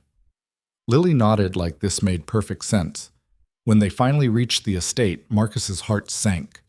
The property was dark except for flashlight beams moving inside. A large branch had come down on the east wing, had punched through part of the new roof. Water was running down the exterior wall in a sheet. Elena's Range Rover was in the driveway. So was Tom's truck. And 3 other vehicles Marcus recognized from the crew. He parked, told Lily to stay in the truck with the heat running, and went inside. The damage was worse than he'd feared. The branch had come through the roof, had taken out a section of new decking, and exposed the interior to the elements. Water was pouring in, flooding the second-floor room that they'd finished just last week. The restored hardwood floors were already warping. Tom was on the roof with 2 crew members trying to tarp the hole in conditions that were basically suicidal. Elena was inside directing water diversion efforts, setting up buckets and plastic sheeting and anything else that might slow the damage. She saw Marcus and her expression flickered. Relief, then guilt. "I told you not to come," she said. "When have I ever listened to you?" Marcus assessed the situation. "How bad?" "Bad. That room's a loss. Maybe the one below it too. And if we can't stop the water, it'll spread." "What do you need?" "Miracle. Backup plan." "I don't know." Marcus looked at the water damage, the ruined floors, the months of work being destroyed in real time. He thought about Voss's approval, about passing preliminary inspection, about being 3 weeks from final and having it all fall apart now. He thought about failure, about what it would mean to lose this, about having to tell Lily and the crew and everyone who'd invested in this dream that it wasn't enough. And then he stopped thinking and started working. They spent the next 6 hours fighting the storm. Tom got the roof tarped enough to slow the water intrusion. Marcus and 2 others ripped up the damaged flooring before the water could spread to adjacent rooms. Elena coordinated supply runs, more tarps, industrial fans, anything they could use. Lily appeared at some point, having ignored instructions to stay in the truck. She helped carry tools, held flashlights, did whatever small tasks kept her useful and out of the way. By dawn, the storm had passed. The damage was contained. Not good, but survivable. They sat in the great room exhausted and filthy, surrounded by soggy tarps and debris. "We've got 3 weeks, Tom said. His voice was rough with fatigue. 3 weeks to repair this damage, finish the punch list, and pass final inspection." "Can we do it?" Elena asked. Tom looked at the ceiling, at the water stains already forming, at the scope of work that had just multiplied. "I don't know," he said, honestly. "We'd need to work nonstop, pull every favor I've got with suppliers. Maybe hire more crew, though I don't know where we'd find them this late." "What if we don't make the March 3rd deadline?" Marcus asked. "Then we reschedule. Push final to April, maybe May." "And the foundation board?" Elena's expression went carefully blank. "They'll pull funding, already made that clear. March 3rd or we're done." Silence. Jesse spoke up. "So we make March 3rd. "Did you not hear the part about this being nearly impossible?" Tom said. "Heard it fine. Doing it anyway." Jesse looked around at the other crew members. "We're too close to quit now. We've got 3 weeks. Let's use them." One by one, the crew nodded agreement. Tom shook his head, but he was smiling. "You're all crazy." "Learn from the best," Jesse said. They worked without stopping. Double shifts became triple shifts. Tom called in every favor he'd accumulated in 30 years of construction. Suppliers who normally took weeks for delivery turned orders around in days. Crew members brought friends who brought friends, until the estate was swarming with workers, all pulling toward the same impossible deadline. Marcus moved through it in a haze of exhaustion and adrenaline. He checked structural elements, verified repairs, made decisions about what could be salvaged versus what needed complete replacement. Elena was everywhere at once, managing logistics, approving expenses, keeping the foundation board at bay with progress reports that made 3 weeks of chaos sound like controlled precision. Lily set up camp in the library, did her homework surrounded by construction noise, and documented everything in her notebooks. 2 weeks out, they had the storm damage repaired. Not beautiful, but functional. The floors were replaced with new hardwood that didn't quite match the original, but was close enough. The ceiling was patched and repainted, the roof was solid. 1 week out, they finished the punch list. Every detail Tom had flagged as non-critical but necessary got addressed. Hardware polished, paint touched up, systems tested and retested. 3 days out, they did a complete walkthrough. Marcus checked every structural element. Tom verified every mechanical system. Elena cross-referenced against the original plans and the modern code requirements. It was good. Not perfect. There were compromises, places where modern necessity had overruled historical accuracy. Details that would make a purist cringe. But it was solid. It was safe. It was done. The night before final inspection, they all stayed late. Not working, just being in the space they'd built. Elena stood in the great room and cried again, but this time it was different, lighter, somehow. My father would have loved this, she said. Hated some of the compromises we made, argued about the modern systems, but loved seeing it finished. You did what he couldn't, Marcus said. That counts for something. Did I, though, or did we just get lucky? Both, but mostly you refused to quit. Tom cleared his throat. I'm going to say something sappy, and then we're never speaking of it again. Everyone turned to look at him. This is the best project I've worked in 30 years. Not because of the building, though the building's fine, but because every single person here gave a damn. You don't get that often. Most jobs, people are just collecting a paycheck. This one mattered, so thank you for letting me be part of it.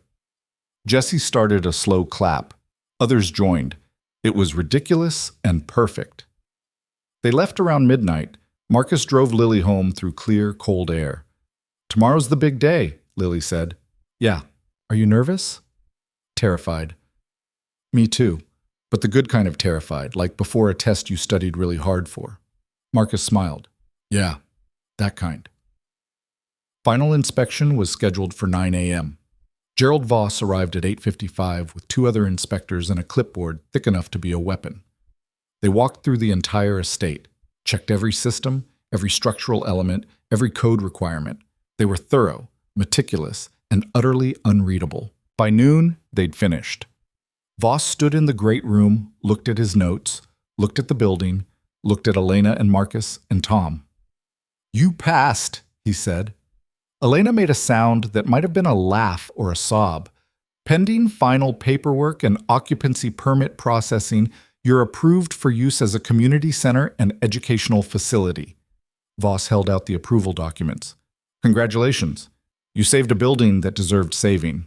They called everyone. The crew, the foundation board, the staff Elena had hired. By mid-afternoon, the estate was full of people celebrating. Marcus found Elena in the library. She was sitting on the floor, looking at her father's journal. We did it, she said. You did it. No, we. She looked up at him. I couldn't have done this alone. Wouldn't have even tried without you showing up and falling through my roof. That was an accident.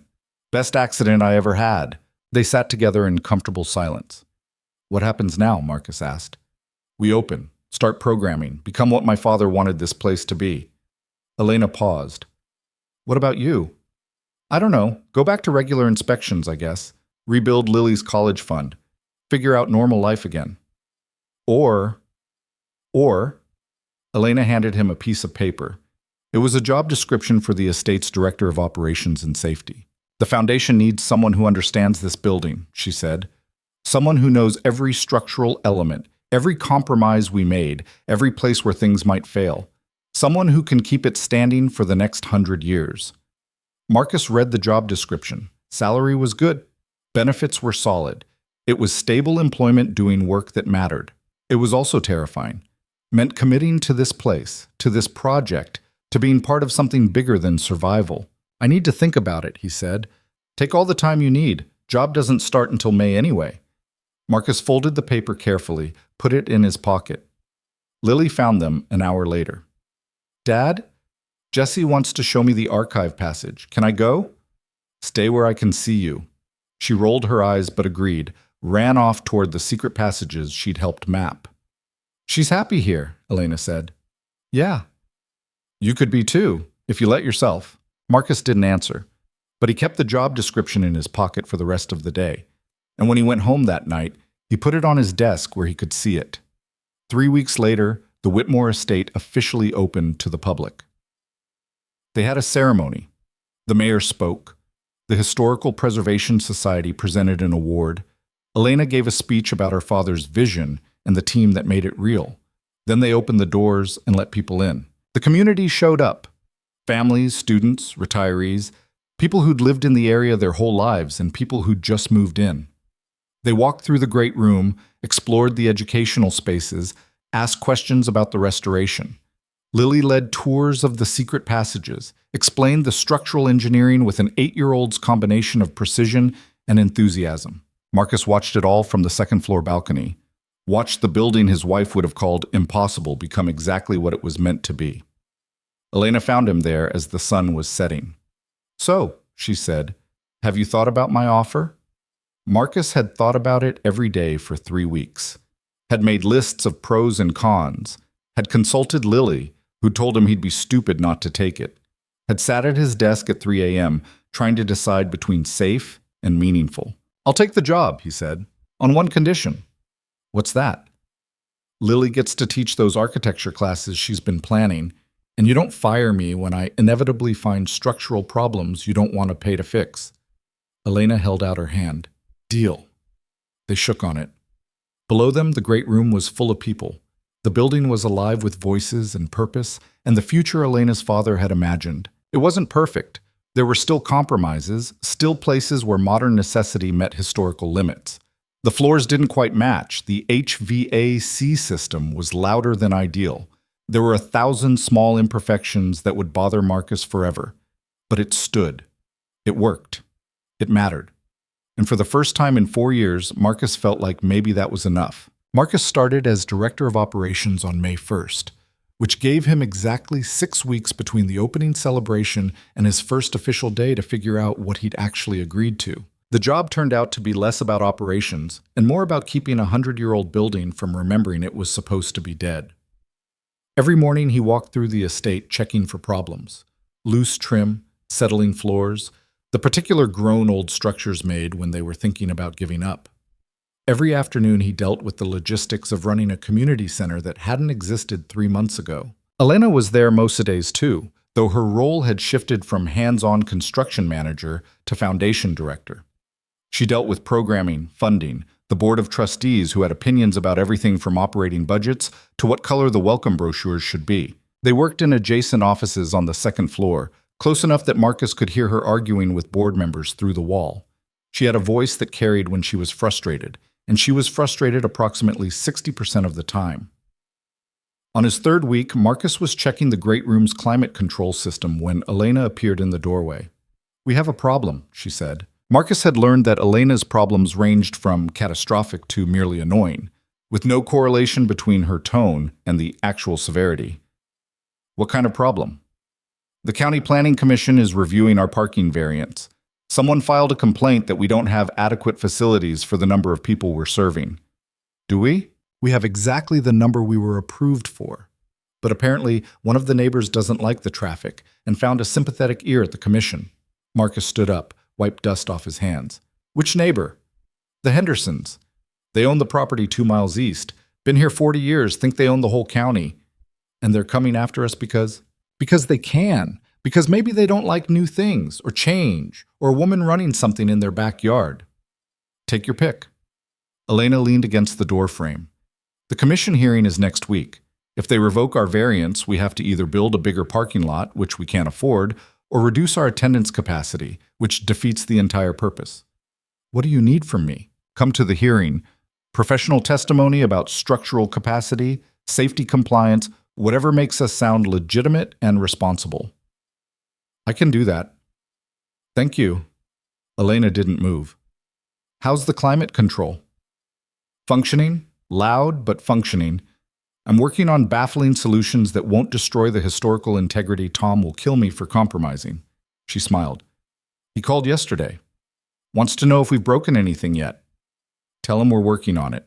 The Planning Commission hearing was scheduled for Tuesday evening at the county courthouse. Marcus had testified at these things before. Dry, bureaucratic affairs where people argued about setbacks and zoning variances in language designed to make everyone fall asleep.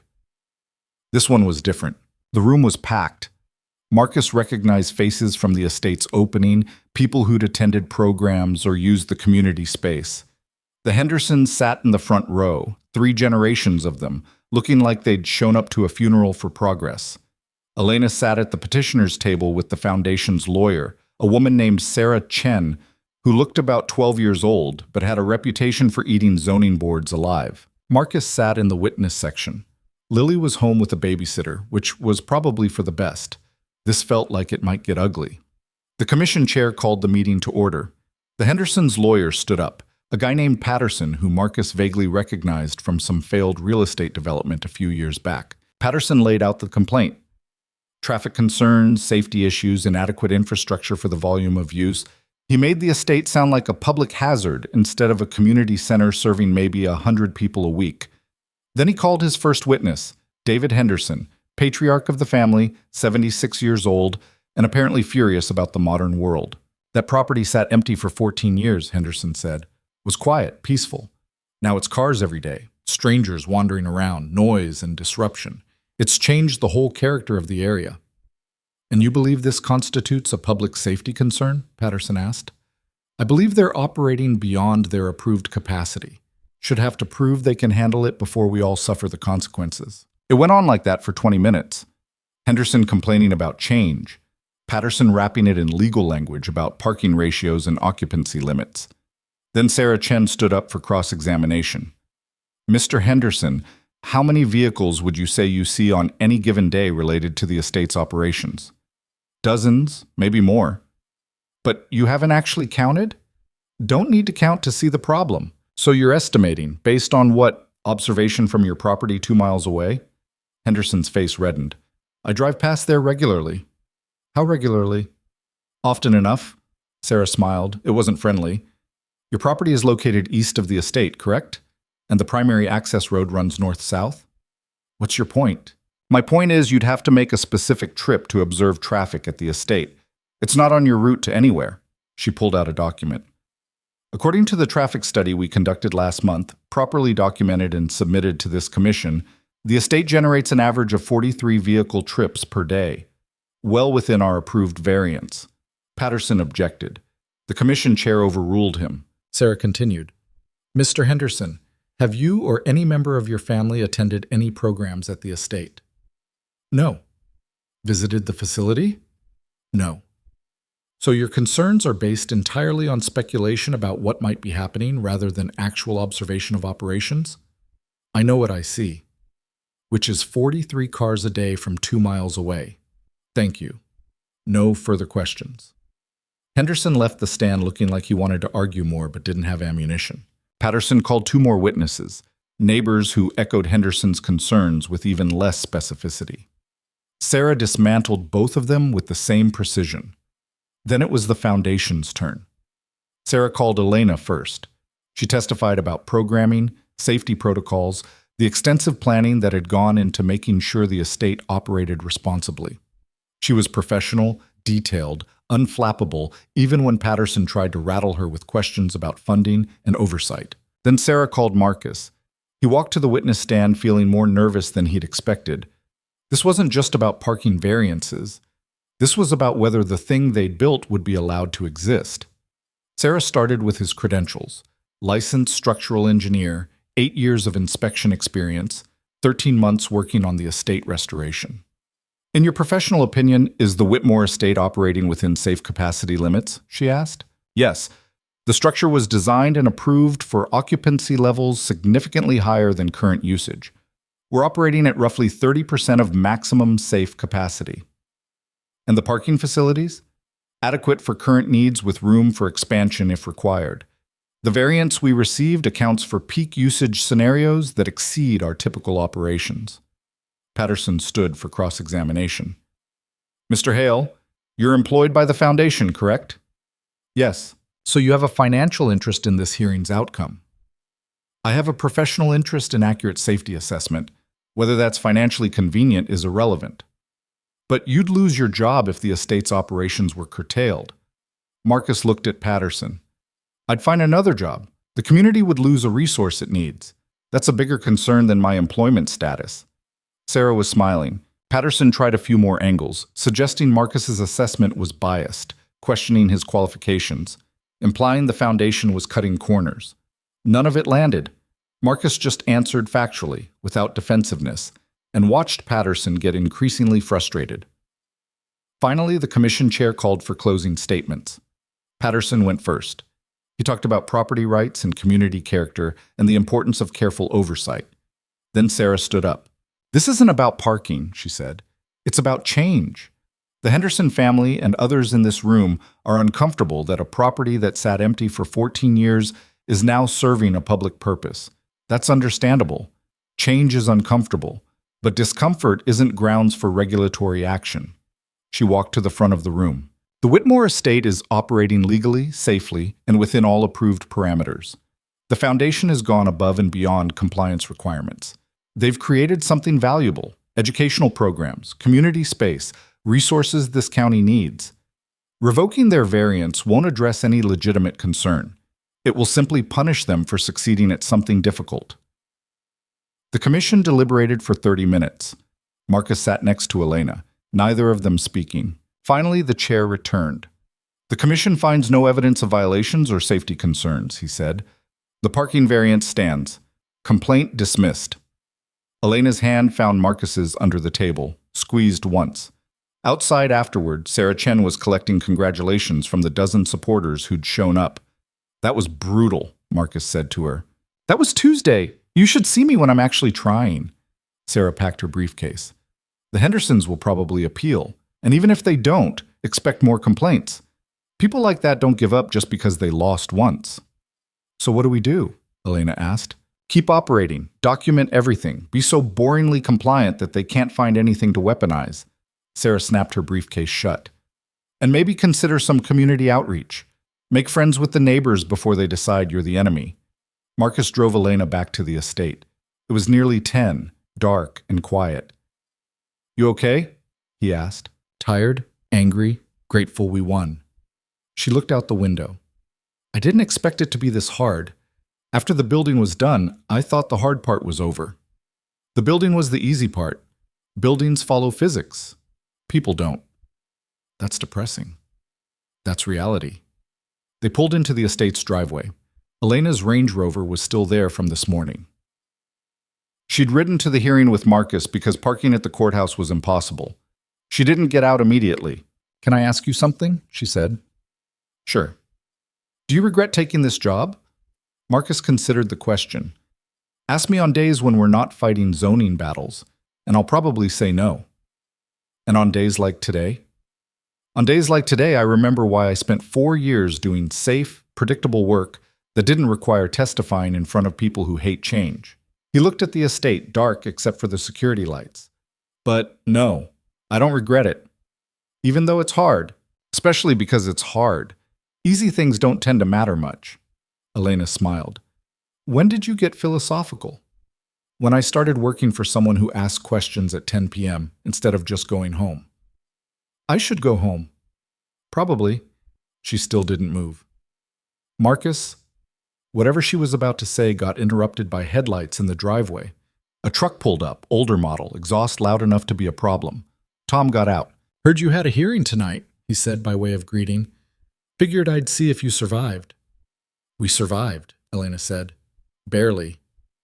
Good. Because I'm not coming back to fix this place if you let some angry neighbors shut it down. Tom looked at the building.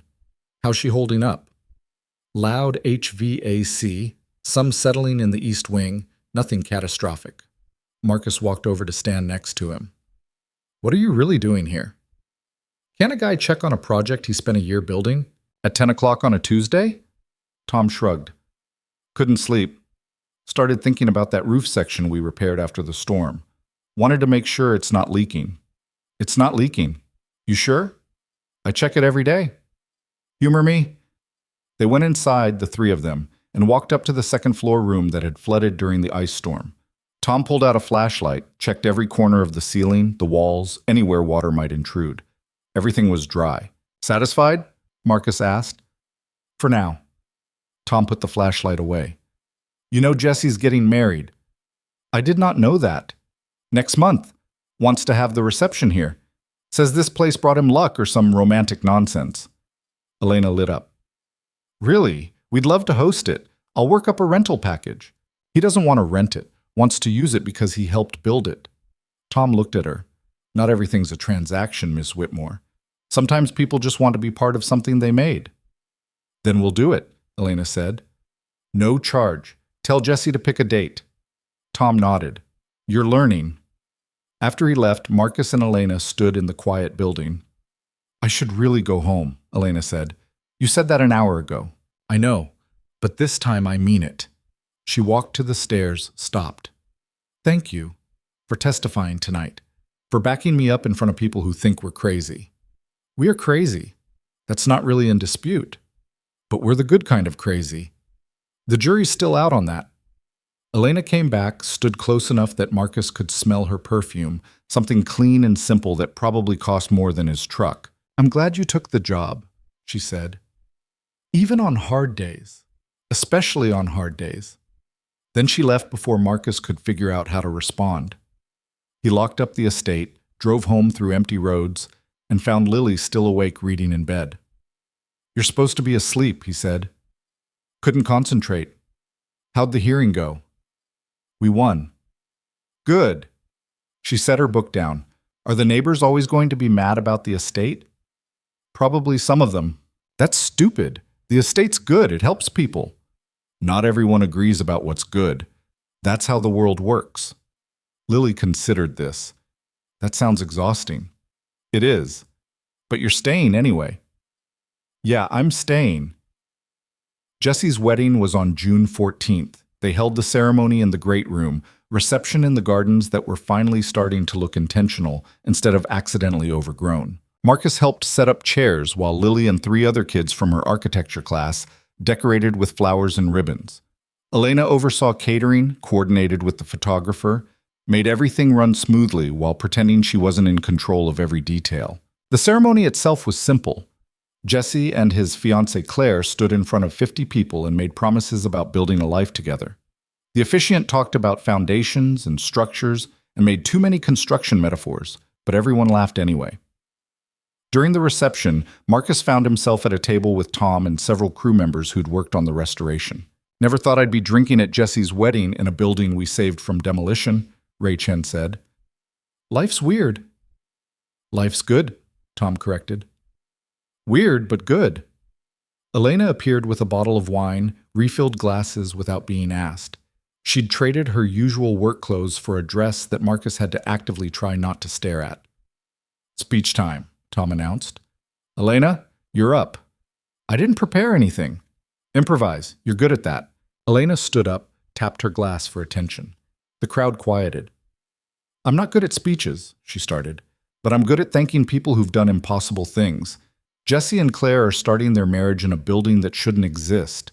A year and a half ago, this place was condemned. Now it's hosting weddings and teaching kids about architecture and serving as a community center for people who need it." She paused, looked around the room. That happened because people showed up. Because Tom and Ray and Jesse and Marcus and every single person who worked on this project decided that impossible just meant hard, not undoable. "So thank you for building this, for proving my father right, for giving me a place to honor his memory by actually finishing what he started." She raised her glass. "To Jesse and Claire, may your foundation be as solid as the one we poured together." Everyone drank. Marcus caught Elena's eye across the table. She smiled, and he felt something shift in his chest. Recognition, maybe. Or possibility. Or just the acknowledgement that somewhere between falling through a roof and testifying at zoning hearings, he'd stopped being just an employee and started being something else. The party went late. Kids crashed on couches in the library. Adults stayed in the garden drinking wine and telling stories about the restoration, near disasters, stupid mistakes. The time Tom almost quit because the HVAC units were wrong. Marcus found Elena around midnight sitting on the front steps looking at stars. "Successful event," he said, sitting down next to her. "Your daughter fell asleep in the archive passage. I put a blanket over her, but didn't want to move her. She'll be fine, probably dreaming about load-bearing walls." They sat in comfortable silence. "Can I tell you something?" Elena said. "And you promise not to make it weird?" "I can't promise that, but I'll try. I'm happy. Like, genuinely happy for the first time in years. Maybe ever." She pulled her knees up, wrapped her arms around them. "I spent my 20s building a career I didn't care about, making money I didn't need, trying to prove something to a father who died before I figured out what I was proving. And now I'm here, running a foundation in rural Idaho, fighting with county commissioners, and I'm happy. That's not weird. It feels weird, like I'm waiting for the other shoe to drop, for the universe to notice I'm content and decide to fix that." Marcus understood that feeling. Had spent 4 years waiting for the next disaster, convinced that happiness was temporary and suffering was permanent. The universe doesn't care enough about us to intervene. he said. We're just people trying to build things that last longer than we do. Sometimes it works, sometimes it doesn't. But the universe isn't keeping score. That's either very comforting or very depressing. Both, probably. Elena laughed. You're terrible at inspirational speeches. Never claimed otherwise. She leaned her head against his shoulder. Small gesture, but it felt significant. They sat like that until Lily appeared in the doorway, blanket wrapped around her shoulders. Dad, can we go home? Yeah, sweetheart, we can go home. The rest of June passed in a blur of programming and maintenance and the ordinary chaos of running a community center. They hosted art classes, tutoring sessions, a lecture series on local history. The building held up better than Marcus expected, though he spent an unreasonable amount of time monitoring for settling or structural stress. On July 3rd, David Henderson died. Marcus heard about it from Sarah Chen, who called to give him a heads up that the family might restart their complaints now that the old man was gone. Instead, Henderson's daughter Margaret showed up at the estate 2 days later. Marcus met her in the great room. She was maybe 50, dressed for a funeral, carrying a box. My father asked me to give this to Ms. Whitmore, she said. If you could pass it along. I can do that. I'm sorry for your loss. Margaret nodded. He was difficult, stubborn, set in his ways, but he wasn't a bad man, just afraid of change. A lot of people are. He came here once, after the hearing. Didn't tell anyone, just drove over and walked around the grounds. Came home and said it was beautiful. Said he'd been wrong to fight it. She set the box down carefully. This is from his collection of historical documents about the area. He thought Ms. Whitmore might want them for the archives. After she left, Marcus opened the box. Inside were photographs, newspaper clippings, handwritten accounts of the region's early history. A peace offering from a dead man who'd realized too late that what he was fighting wasn't an enemy. Elena came by that evening.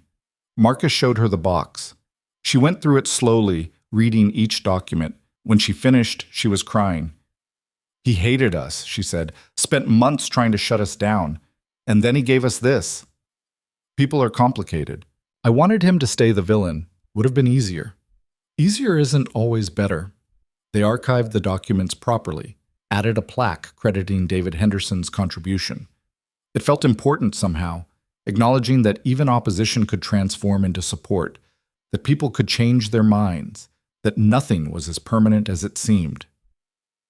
August brought the first real test of the estate's long-term viability. Enrollment for fall programs exceeded capacity by 40%. They had wait lists for after-school tutoring, the architecture classes Lily was teaching, even the adult education seminars. The foundation board wanted to expand programming, which meant more staff, higher operating costs, and pressure to generate revenue. Elena called an emergency meeting with Marcus and the department heads. We can't expand without funding, she said. The foundation's endowment covers basic operations but not growth. We need to either start charging for programs or find donors. Charging defeats the purpose, Marcus said. The whole point is accessibility. I know, but we can't serve anyone if we're bankrupt. They argued for 2 hours. No easy answers. Finally, Marcus suggested a hybrid model. Keep core programs free, charge for premium offerings, create a scholarship fund for people who couldn't afford even the modest fees.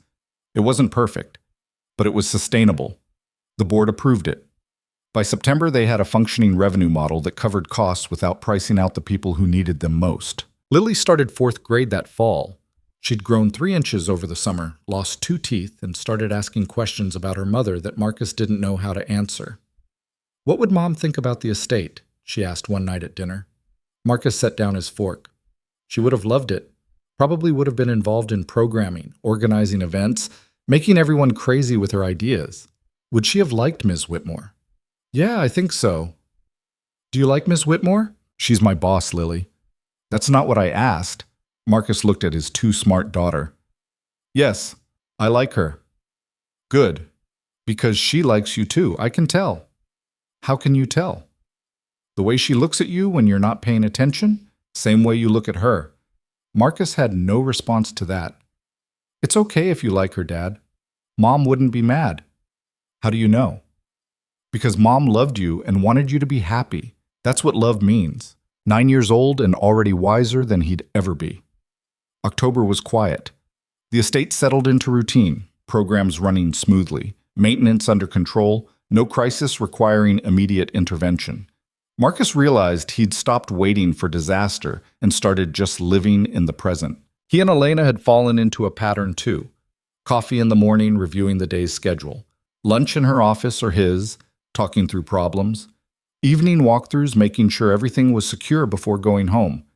They hadn't talked about what it meant that they spent more time together than apart. Hadn't addressed the way conversations lingered longer than necessary, or how comfortable the silence between them had become. On Halloween, they hosted a community event. Kids in costumes running through the estate, parents drinking cider in the garden, Lily giving haunted tours of the secret passages. Marcus found Elena in the library, taking a break from managing chaos.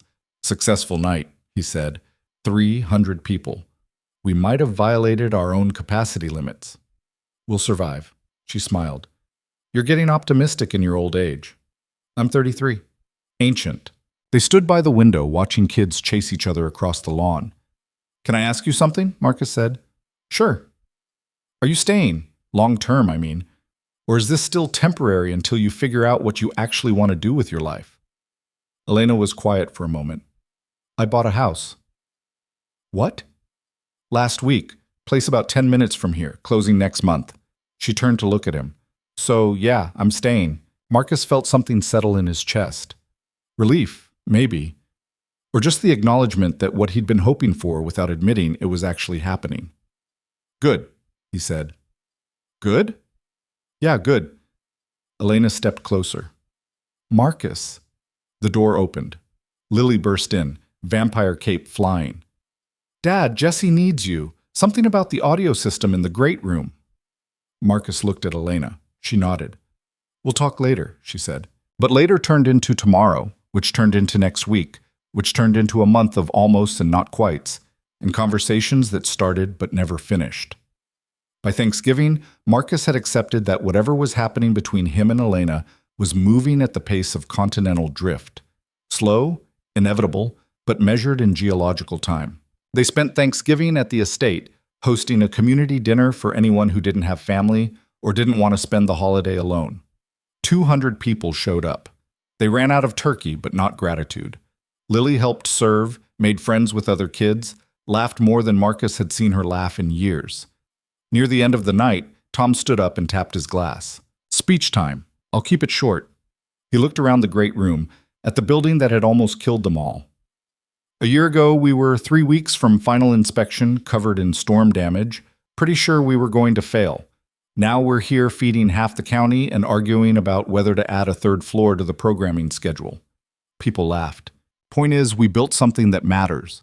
Not just a building, though the building's great, but a place where people belong, where kids learn and families gather, and the community actually means something.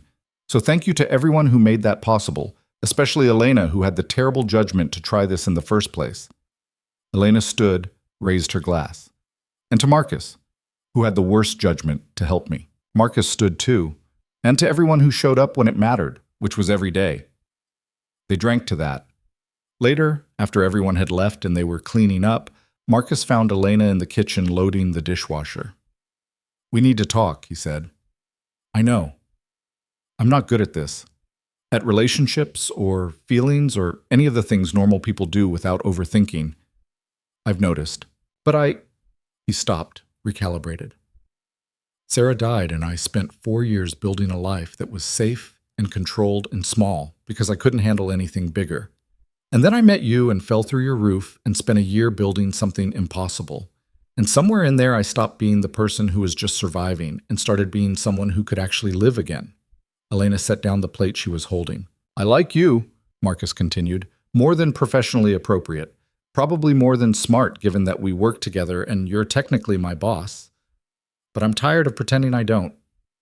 Elena crossed the kitchen, stood close enough that he could count the flecks of gold in her eyes. I bought a 4-bedroom house, she said, for one person. That's either optimistic or delusional. Why 4 bedrooms?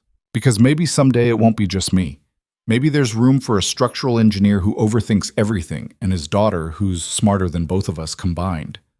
Marcus kissed her, finally. After a year of almost and not quites and geological pace relationship development, she kissed him back. When they broke apart, Elena was smiling. "That took you long enough," she said. "I'm thorough.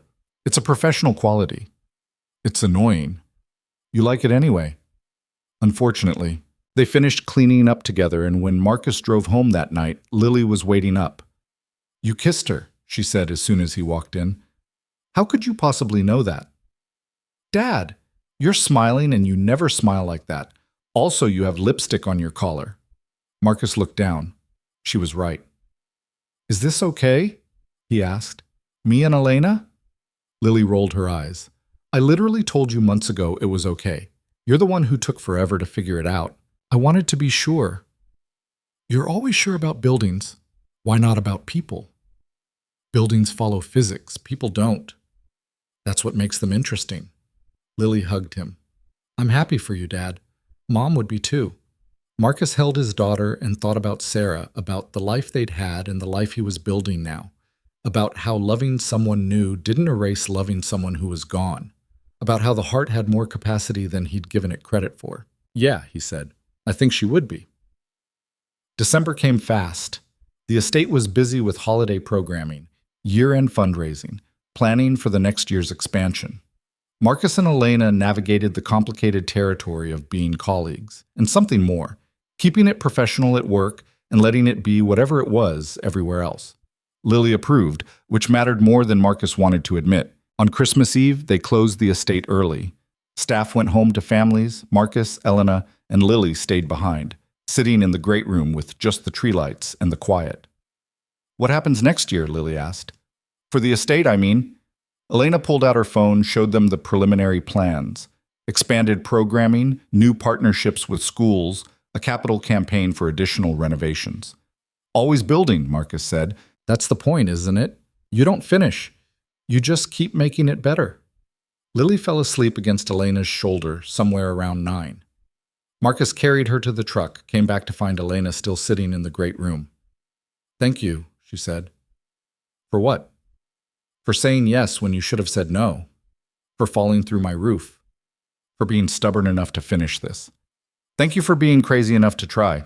They sat together in the building they'd saved, and Marcus thought about his father's journal, about dreams that outlived the people who dreamed them, about structures that stood because people decided they were worth the effort, about how sometimes the thing you built to honor the past became the thing that made the future possible. The estate would need constant maintenance, would settle and shift and require vigilance, would never stop being a 100-year-old building with all the complications that implied. But it would stand, and that was enough. Spring came early that year, arriving in mid-March with the kind of weather that made people forget winter had ever existed.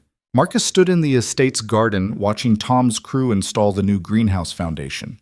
Elena had secured a grant for expanded environmental education programming, which meant building a structure that could handle year-round growing and classroom instruction without compromising the historical landscape. It was smaller scale than the restoration, but it felt significant anyway, proof that the estate wasn't static, that it could evolve and grow while still honoring what it had been. "You're hovering," Tom said without looking up from the level he was checking. "I'm observing. It's my job." "Your job is operations management. This is construction, different department." "I used to do construction. And now you wear a tie to work and tell other people how to do it. Circle of life." Tom stood up, wiped his hands on his jeans. "Foundation solid. We'll have the frame up by end of week." Marcus nodded. The work was good, meticulous, exactly what it needed to be. He trusted Tom completely, but still couldn't quite stop himself from checking. "You're worse than Elena," Tom said. "At least she pretends to delegate." "I delegate." "You micromanage while calling it delegation. There's a difference." Before Marcus could argue, his phone rang. School. His stomach dropped. Calls from school were never good news. "Mr. Hale? This is Principal Morrison. Lily's fine, but we need you to come pick her up." "What happened?" "There was an incident with another student. Lily's not hurt, but we need to discuss it in person." Marcus was in his truck before the call ended. The drive to Grafton Elementary took 15 minutes that felt like an hour. His mind ran through possibilities: fight, accident, behavioral issue. Lily was a good kid, responsible and careful, But she was also 9 years old, and 9-year-olds made mistakes. Principal Morrison met him in the office. She was 50-something, had been running the school for a decade, and usually had the expression of someone who'd seen every childhood crisis possible and was unimpressed by all of them. Today she looked concerned. "Lily's in the conference room," she said. Another student, Derek Chen, was bullying a younger child. Lily intervened. Things escalated. Derek pushed the younger child. Lily pushed back. Derek fell and hit his head on a desk. "Is he okay?" "Concussed. His parents are at the hospital now. He'll be fine, but it's serious enough that we have to address it." Marcus felt his chest tighten. "Where's Lily?" "Conference room. She's been very quiet." Lily was sitting in a chair that was too big for her, looking small and miserable. When she saw Marcus, her face crumpled. "I didn't mean to hurt him," she said. "I just wanted him to stop." Marcus sat down next to her. "Tell me what happened." The story came out in pieces. Derek Chen, Ray's nephew, which made this more complicated, had been bullying a first grader named Michael. Taking his lunch, knocking over his books, the casual cruelty kids inflicted on each other when they thought no one was watching. Lily had told a teacher. The teacher had talked to Derek. Derek had gotten mad and escalated. That afternoon, Lily had found him shoving Michael in the hallway. "I told him to stop," Lily said. "He told me to mind my own business. Then he pushed Michael really hard, and Michael started crying, and I pushed Derek. I didn't think about it. I just did it. And he fell. Yeah, hit his head on the desk corner. There was blood, and he was crying, and everyone was screaming, and I knew I messed up. Tears were streaming down her face now. I was just trying to help." Marcus pulled her into a hug. She was shaking. Morrison cleared her throat. "I believe Lily's account. Several other students corroborate it. Derek has a history of behavioral issues we've been addressing. But the fact remains, Lily used physical force and another student was injured. We have to take that seriously." "What are you recommending?" 3-day suspension and mandatory counseling sessions to discuss conflict resolution strategies. Marcus wanted to argue that Lily had been defending someone smaller, that she'd done what adults had failed to do, that punishing her for intervening sent exactly the wrong message. But he also understood that schools had rules and a 9-year-old had sent another kid to the hospital, regardless of intent. "Okay," he said, "we'll do the suspension and the counseling." On the drive home, Lily was silent. Marcus tried to find the right words. His daughter had done something brave and stupid and complicated, had hurt someone while trying to help someone else, and he didn't know how to address that without either condoning violence or teaching her that standing up for people didn't matter. "I'm not mad," he said finally. "You should be. I hurt someone." "You did, and there are consequences for that, but I also understand why you did it." "Does that make it okay?" "No, but it makes it human." Marcus pulled into their driveway, turned off the engine. "Your mom once punched a guy at a bar." Lily's head snapped up. "What?" "She was 23. Some guy was harassing one of her friends, wouldn't take no for an answer. Sarah told him to leave. He grabbed her friend's arm. Sarah punched him in the face, broke his nose." "What happened?" "She got arrested, spent a night in jail, had to do community service and anger management classes." Marcus looked at his daughter. "She told me later it was worth it, that she'd do it again. Because sometimes the right thing and the legal thing aren't the same thing, and you have to live with the consequences of choosing." "So I did the right thing?" "I think you tried to do the right thing. Whether pushing Derek was the best way to do it, probably not. Could you have handled it differently? Maybe. But you saw someone being hurt and you acted. That matters." Lily was quiet for a moment. "Derek's going to hate me. Probably. And everyone's going to think I'm violent. Some will. Others will remember. You stood up for Michael when no one else did." "I don't want to be the kid who hits people." "Then don't be. But also don't be the kid who watches bad things happen and does nothing." Marcus opened his door. "Come on, let's go inside and figure out what you're going to say to Ray." "Uncle Ray?" "Derek's his nephew. We need to call him." The conversation with Ray was exactly as uncomfortable as Marcus expected. Ray was understanding but clearly conflicted. His nephew was in the hospital, but he also knew Derek had behavioral problems, and he'd worked with Lily long enough to know she wasn't violent. "Kids are complicated," Ray said.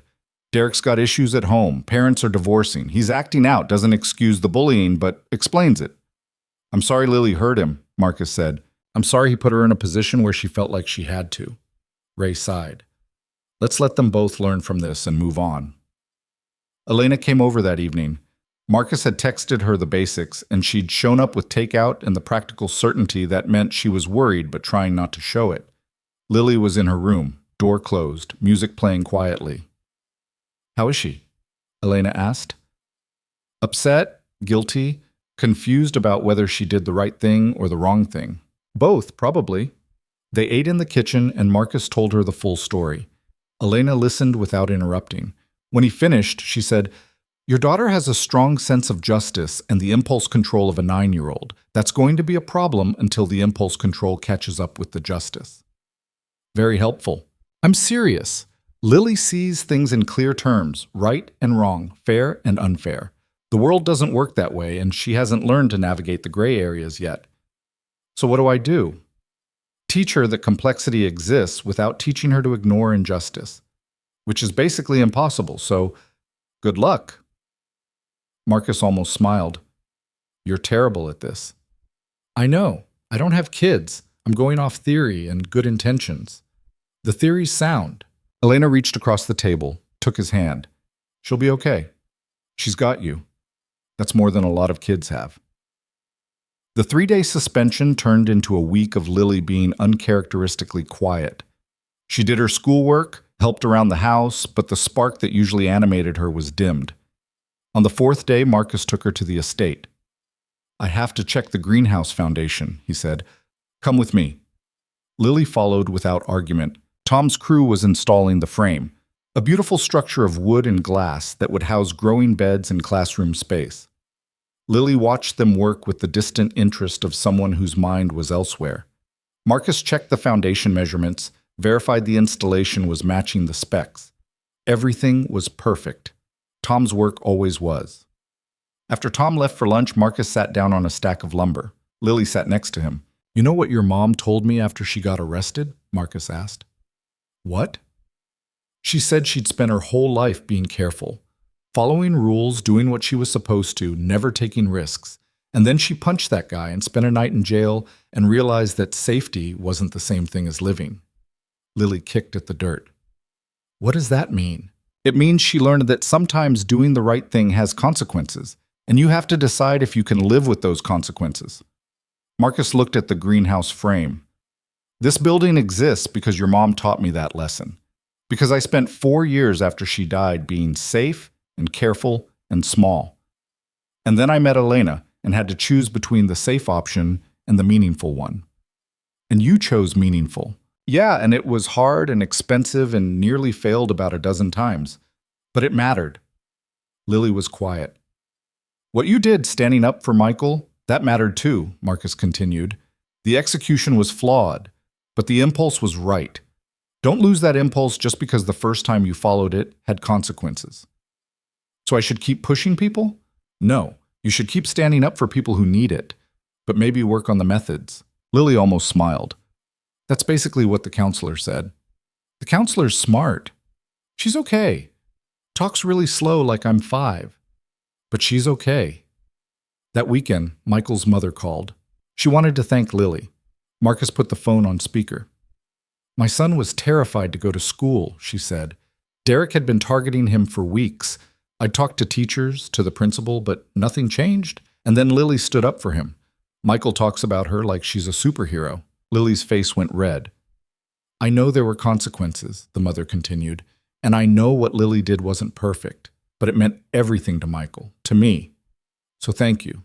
Tell her thank you. After the call, Lily looked at Marcus. See, he said, complicated, right and wrong at the same time. By April, the greenhouse was complete. They held an opening ceremony, smaller than the estate's original opening, but significant in its own way. Students from Lily's school attended, including Michael and, awkwardly, Derek. Ray had brought Derek personally, had apparently had several serious conversations with his nephew about behavior and consequences. Derek looked uncomfortable, but not hostile.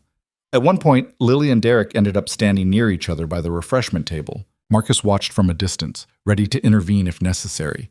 Lily spoke first. How's your head? Fine. Scar's kind of cool, actually. Derek looked at the ground.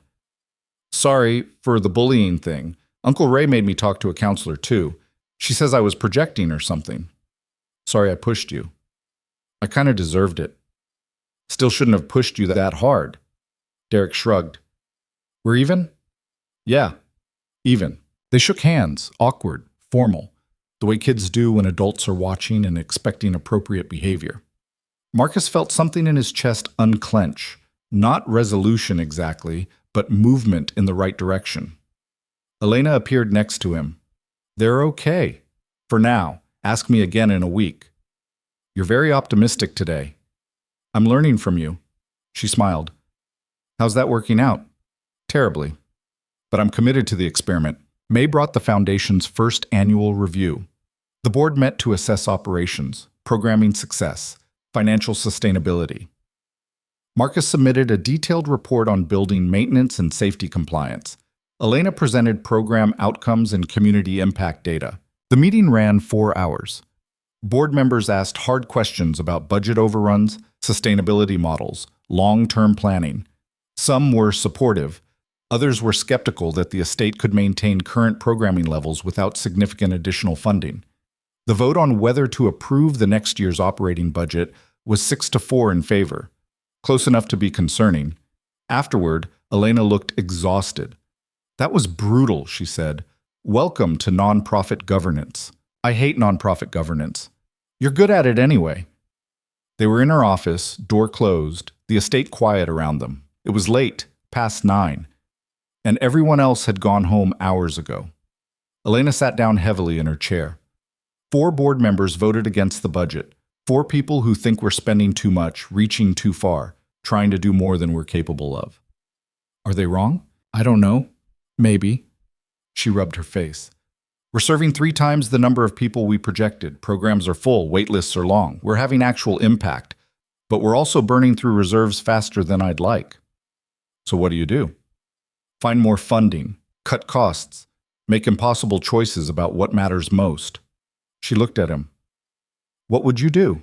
Marcus thought about it, about structural engineering and load-bearing capacity and the difference between what a building could theoretically handle and what it could handle in practice. I'd figure out what the core mission is, he said, what you absolutely can't compromise on, and then I'd cut everything else. That's cold. That's practical. You can't save everything, but you can save what matters most. Elena was quiet for a moment. The kids' programs, educational access, community gathering space, those are non-negotiable. Then those stay. Everything else is on the table. They spent the next hour going through line items. Adult education classes with low enrollment, cut. Premium event rentals that generated revenue but complicated scheduling, keep but limit.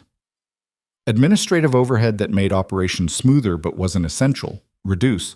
By midnight, they had a revised budget that would satisfy the board's concerns without gutting the programs that mattered. Elena saved the document, closed her laptop. Thank you. For what? For being pragmatic when I'm idealistic, for remembering that sustainability matters as much as mission. You would have figured it out without me. Maybe, but it would have taken longer and hurt more. Marcus stood up, stretched. Come on, I'll walk you to your car. Outside, the spring night was cool and clear. The estate looked different at night, less like a work project and more like the historical structure it had always been. Beautiful and permanent, and improbably still standing. Can I tell you something? Elena said. Sure. I'm thinking about asking you to move in, you and Lily. Marcus stopped walking. What? I have that house. 4 bedrooms, way too much space for one person. And we're together most of the time anyway, and Lily's at my place half the week, and it seems inefficient to maintain 2 households when we could just... She stopped. Sorry, I'm making this sound like a logistics proposal. It kind of is a logistics proposal. But also more than that. Elena turned to face him. I love you. I love Lily. I want us to be a family in the actual sense, not just the functional sense. Marcus felt like the ground had shifted under him. In a good way, but still disorienting. I need to think about it, he said. Okay. Not because I don't want to, because Lily needs to be part of this decision. She's had enough people make choices about her life without asking. Elena nodded. That's fair. They stood in the parking lot, and Marcus thought about all the decisions he'd made in the past 2 years. Taking the inspection job, writing 2 reports instead of 1, investing Lily's college fund, accepting the director position, kissing Elena in the estate's kitchen. Every one of them had been a risk. Every one of them had worked out. Maybe trust wasn't about knowing the outcome. Maybe it was about believing the choice was worth making regardless of how it turned out. I'll talk to Lily, he said. Give us a week. Marcus brought it up 3 days later over breakfast. Lily was eating cereal and reading a book at the same time, a skill she'd mastered that drove Marcus crazy because she inevitably spilled milk on whatever she was reading. Elena asked if we want to move in with her, Marcus said. Lily looked up. Like, live at her house? Yeah? All of us? All of us. Lily set down her spoon. What do you think? I think it makes sense practically. We're there half the time anyway. And financially it would be easier, but this is about more than practicality. It's about whether we're a family. Yeah. Lily considered this. She had Sarah's habit of thinking visibly. You could watch her process information in real time, see the gears turning. Would we still have this house? She asked. For a while. Probably sell it eventually. I like this house. It's where we lived with Mom. Marcus felt his chest tighten. I know. But Mom's not here. Lily stopped, recalibrated. She's in my memories, and those go with me wherever I am. That's true. And Elena's house has a bigger room for me, and a yard, and it's closer to the estate. Also true. And you love her. Yes. And she makes you happy. She does. Lily picked up her spoon again. Then we should do it. Move in. Be a family. Just like that? It's not just like that. It's because it makes sense and you love each other, and I like her and she likes me, and we're basically already doing it anyway. Lily went back to her cereal. Also, her house has better internet. Marcus laughed despite himself. That's your deciding factor? I'm 9. Internet matters. They moved in late June, during the week between Lily's school year ending and summer programs starting at the estate. Elena's house was bigger than Marcus had realized. 4 bedrooms, proper office space, a kitchen that wasn't actively trying to be too small for its purpose. Lily claimed the bedroom with the best window view, spent 3 days arranging her furniture and books and architecture models until everything was exactly right. Marcus moved his clothes into Elena's closet and tried not to feel like he was erasing Sarah by doing so. You okay? Elena asked one evening. They were unpacking boxes in what was now his office. Yeah, just adjusting. To what? To having a life that's bigger than survival, to planning for a future instead of just managing the present. He set down the box he was holding. I spent 4 years in a holding pattern, keeping Lily safe, keeping myself functional, not looking further ahead than next week. And now I'm here, living with you, planning expansions for the estate, thinking about what Lily's going to be like in high school. It's disorienting. Good disorienting or bad disorienting? Good. I think. Ask me again when I'm not surrounded by half-unpacked boxes. Living together was easier than Marcus expected and harder in ways he didn't anticipate. They had different habits. Elena was compulsively organized. Marcus was strategically messy. Elena woke up early and cheerful. Marcus needed coffee before human interaction. Lily mediated between them with the weary competence of someone used to adults being imperfect. But it worked. They built routines. Family dinners most nights. Weekend projects, renovating the yard, fixing the garage door. Normal domestic things that felt profound because they were shared. In July, the Foundation Board approved a major expansion grant, $3 million for facility improvements and program development over 5 years. It was transformative funding, the kind that changed what was possible. Elena called Marcus at the estate, voice shaking with excitement. We got it, the Morrison Foundation grant, $3 million. That's incredible. We can expand the educational wing, hire full-time staff, develop the outdoor education program we've been planning, actually pay people what they're worth instead of what we can barely afford. You did this. You wrote the grant, made the case, convinced them we were worth investing in. We did this. You, me, Tom, everyone who's made this place work. She paused. I need to go tell the board. but I wanted you to know first."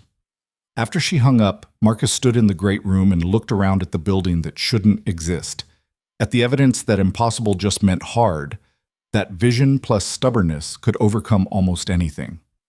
Tom found him there an hour later. "Heard about the grant," Tom said. "Hell of a thing." "Yeah." "You know what it means? More work, more programs, more opportunities to mess up spectacularly." Tom smiled. "Also means you were right about saving this place, about betting on it when smarter people said to walk away." "We were right. All of us." "Fine. We were right." Tom looked up at the ceiling, at the restoration work that had nearly killed them all. "Your wife would have liked this. The estate, the work, what it became." Marcus felt his throat tighten. Tom rarely mentioned Sarah. They'd met after she died, and he knew about her mostly through context and the occasional story. "Yeah," Marcus said. "She would have. And she'd be proud of you. For not playing it safe. For building something that matters." "How do you know?" "Because that's what people who love you want. Not safety. Meaning." Tom headed for the door. "I'm taking Elena out for congratulatory drinks. You should come." "Can't. Picking up Lily from camp." "Bring her. Kid deserves to celebrate too." They met at the bar in Grafton that had terrible drinks and good intentions. Tom bought rounds. Jesse and Claire showed up. Ray came with his wife. Other crew members filtered in. Lily drank Coke and explained greenhouse structural engineering to anyone who would listen. Marcus sat next to Elena, watching people celebrate something they'd all built together. "This is good," Elena said quietly. "What is?" "This. Community. People who show up for each other." She leaned against his shoulder. "I spent my 20s working 80-hour weeks in New York, making money for people I didn't like, building nothing that lasted. And now I'm here, running a foundation in Idaho, celebrating with construction workers, and the best structural engineer in the county. I'm the only structural engineer in the county. Still the best." Marcus kissed the top of her head. "I'm glad you fell apart and came home to save your father's building. I'm glad you fell through my roof. Best accident I ever had." August was programming development. They hired 2 full-time education coordinators, expanded the after-school tutoring to 5 days a week, launched a partnership with the community college for adult education classes. Lily started teaching advanced architecture sessions for middle schoolers. Her first class had 12 students, all of them older than her. Most of them initially skeptical that a 9-year-old could teach them anything. By the 3rd session, they were building scale models and asking questions about load distribution that Lily answered with casual expertise. Marcus watched one of her classes and felt pride so sharp it was almost painful. "She's good," Elena said. She'd come to observe too. "She's better than good. She's natural." "Wonder where she gets that." "Not for me. I'm terrible at teaching." "You taught her." "That's different. That's parenting, not teaching." Elena smiled. "Sometimes they're the same thing." In September, Marcus got a call from Tom. "You sitting down?" Tom asked. "Should I be?" "Got a proposal for you. Jesse and I are starting a restoration company. Historical buildings, period-appropriate renovations, the whole thing. We want you as consulting engineer." Marcus felt something shift. "I have a job." "I know. This would be part-time, contract basis. Use your expertise, make extra money, work on interesting projects." Tom paused. "We're calling it Whitmore Restoration. Figured the estate's a good calling card." "Elena know about this?" "It was her idea. Said you're too good at structural engineering to spend all your time managing operations." Marcus didn't know what to say. "Think about it," Tom said. "No pressure. But we could use someone who understands that buildings have souls, and sometimes the answer isn't demolition." Marcus talked to Elena that night. "You told Tom I should work with him?"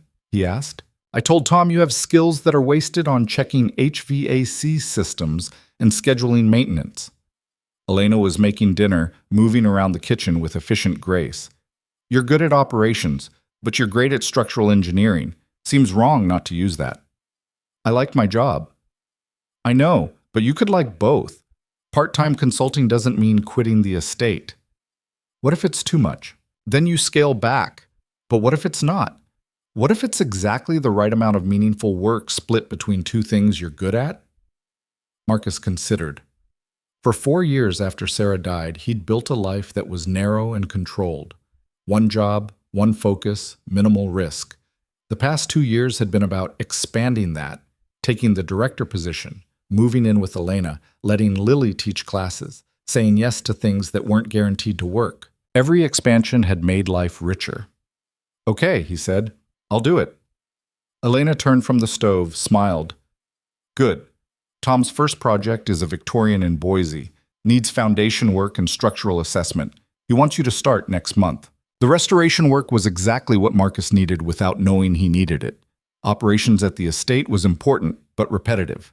Consulting let him solve new problems, apply expertise in different contexts, remember why he'd become an engineer in the first place. He worked on the Victorian in Boise, then a craftsman bungalow in Coeur d'Alene, then a schoolhouse conversion in Twin Falls. Each project was different. Each one required the same fundamental skill, understanding what a building had been, what it could be, and how to bridge that gap without losing either truth. By November, Whitmore Restoration had more work than they could handle. Tom hired 2 more people. Jesse focused on carpentry. Marcus handled structural engineering. They built a reputation for doing impossible restorations that other companies wouldn't touch. It felt like purpose, different from the estate, but complementary. In December, Elena's mother visited. She was 63, elegant, clearly uncomfortable in rural Idaho, but trying to hide it. "So this is the famous estate," she said, looking around the great room with the expression of someone assessing valuable property. "This is it," Elena said. "Your father would be pleased." "I hope so." They had dinner at the house. Elena, her mother, Marcus, and Lily. It was awkward in the way family dinners with new configurations always are. Elena's mother asked polite questions about Marcus's work, about Lily's school, about how long they'd been together. She was gracious but distant, clearly reserving judgment. After Lily went to bed, the 3 adults sat in the living room. "Can I ask you something?" Elena's mother said to Marcus. "Of course." "What are your intentions with my daughter?" Elena closed her eyes. "Mom." "It's fine," Marcus said. He looked at Elena's mother directly. "I intend to love her, support her, build a life with her that's more meaningful than safe, be a partner in whatever she's trying to accomplish, and probably drive her crazy with my tendency to overthink everything." Elena's mother almost smiled. "That's honest. It's all I've got." "What about marriage?" "Mom." Elena's voice was sharp. "Must've. It's a reasonable question. You're living together, raising a child together. I'm asking about long-term plans." Marcus looked at Elena. She looked mortified. "We haven't talked about marriage," he said carefully, "but I'm not opposed to it. When the time is right." "And when is the time right?" "When we both decide it is. Not because someone's asking uncomfortable questions at dinner." Elena's mother laughed. Actually, laughed. "I like him." "You're impossible," Elena said. "I'm practical, and I'm glad you found someone who isn't intimidated by direct questions." After her mother left the next morning, Elena collapsed on the couch. "I'm sorry," she said. "She has no boundaries." "She's fine. Concerned parent. I get it." She asked about marriage. "I noticed." "We haven't talked about marriage." "We haven't." Elena sat up. "Should we?" Marcus thought about it. About commitment and legal recognition, and whether a piece of paper mattered when they were already building a life together. "Do you want to get married?" he asked. "I don't know. Maybe. Do you?" "I was married before. It was good, but it was also different. We were young, had all these ideas about what marriage meant that didn't account for reality." "And now?" "Now I know that the marriage part matters less than the showing up every day part. The legal status is just paperwork. The actual relationship is what counts." Elena nodded slowly. "So we don't need to get married?" "Not unless we want to." "Do you want to?" Marcus realized he did, not because it was expected or because Elena's mother had asked, but because claiming that commitment publicly, making it official, felt right. "Yeah," he said. "Eventually. When we're ready." "Okay, me too." "Okay." They sat there, having agreed to eventual marriage in the least romantic way possible. "We're terrible at this," Elena said. "At what?" "Romance. Grand gestures. Any of the things normal couples do." "We're not normal couples. We're two people who met because I fell through your roof and spent 18 months building an impossible building. Romance was never our strong suit. Elena laughed. Fair point. In January, they made it official. Not marriage, that would come later, but business partnership. Marcus bought into Whitmore Restoration as a full partner, reduced his hours at the estate to part-time, and committed to building something new while maintaining what they'd already built.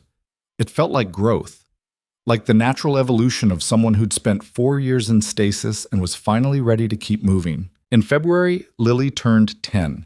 They threw a party at the estate, 20 kids from her school, teachers, Tom's crew, half the community. The great room was full of noise and chaos and the particular energy of children having too much sugar. Marcus watched his daughter, Sarah's daughter, their daughter, laughing with friends and explaining Victorian architecture to anyone who would listen. Watched her be confident and happy and so much more than just surviving. He felt Elena slip her hand into his. She's incredible, Elena said. She is. We did good. You mean she did good despite us? That too. March brought the second annual review. The foundation board met to assess year 2 operations. The meeting was shorter than last year's. The vote to approve the operating budget was unanimous. Afterward, the board chair pulled Elena aside. I owe you an apology, she said. Last year I voted against the budget. Thought you were overreaching, trying to do too much too fast. I was wrong. What you've built here, it's extraordinary. Elena accepted the apology with grace. That night, she and Marcus sat on the porch of their house, watching spring arrive. 2 years, Elena said, since we opened. 2 years and 3 months since final inspection. But who's counting? You are. You count everything. Structural engineer. Numbers matter. They sat in comfortable silence, the kind that came from knowing someone well enough that words weren't always necessary. Do you think your father would be proud? Marcus asked. Elena considered. I think he'd have opinions about 17 things we did wrong, and then he'd admit it turned out better than he'd imagined, which is probably the best I could hope for. Sounds about right. What about your wife? Think she'd approve? Marcus thought about Sarah, about the woman who'd punched someone for grabbing her friend, who told him to take risks, who'd believed that safety and meaning were different things. Yeah, he said. She'd approve. Probably tell me I took too long to figure it out, but she'd approve. We're doing okay then. We're doing better than okay. In April, Marcus proposed. Not with a grand gesture or elaborate plan. Just the two of them, at the estate after everyone had left, standing in the great room where it had all started. Marry me, he said. Elena looked at him. That's it? That's the proposal? I'm not good at romance. You knew that going in. You could at least try. Fine. Marcus took her hands. Elena Whitmore, you're stubborn and demanding, and you make me want to be better than safe. You took a building everyone said was dead and made it live again. You did the same thing to me. Marry me. Let's make this permanent. Elena was crying. That's better. Is that a yes? Yes, you idiot. Of course, yes. They got married in June, small ceremony at the estate. Tom officiated because he'd gotten ordained online specifically for this purpose. Lily was maid of honor, took her duties with the seriousness of a 10-year-old who understood that rituals mattered. 50 people attended. The ceremony lasted 20 minutes. Elena wore a simple dress. Marcus wore a suit. They made promises about partnership and commitment and building things together. When Tom pronounced them married, the whole room cheered. At the reception, Lily gave a speech. My dad was really sad for a long time after my mom died, she said. He tried to hide it, but I could tell. And then he met Elena and fell through her roof, which was stupid but lucky. And they saved this building together. And then they saved each other. And now we're a family. She raised her juice glass. To families you build, not just families you're born into. Everyone drank to that. Later, Marcus found Elena in the library. She was looking at her father's journal, the one they'd found 2 years ago in the third-floor storage. Reading his entries? Marcus asked. Last one, where he talks about running out of time. She closed the journal carefully. I used to think this was sad. His dream incomplete, his time running out. But it's not sad. He did the hard part, imagining what was possible, documenting it, believing someone would finish it. And you did. We did. Elena set the journal down. He built the foundation, literally and metaphorically. We just had to do the actual construction. That's not a small thing. No, but it's a different thing. She looked around the library. I think that's what legacy is. Not finishing everything yourself, just starting something worth completing. Marcus understood. The estate would need maintenance forever, would continue evolving, growing, serving new purposes. They'd started something that would outlast them. That was enough. In September, Whitmore Restoration took on a project that made Marcus's chest tight with recognition.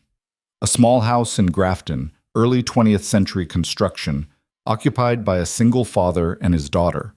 Roof was failing. Foundation had issues. Nothing catastrophic, but enough that professional assessment was warranted.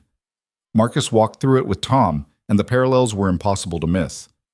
Feels familiar, Tom said. Yeah, the father, James, 34, exhausted in the way single parents get, explained the situation. His wife had left 2 years ago. He was managing, barely. The house was too expensive to fix properly and too important to abandon. I know it's not worth the investment, James said, but it's the only stable thing my daughter has. I need to try. Marcus looked at the failing structure, at the father trying to hold things together, at the daughter watching her dad with the same worried expression Lily had worn for years. We can save it, Marcus said. Won't be cheap, won't be fast, but we can save it. You sure? Yeah, I'm sure.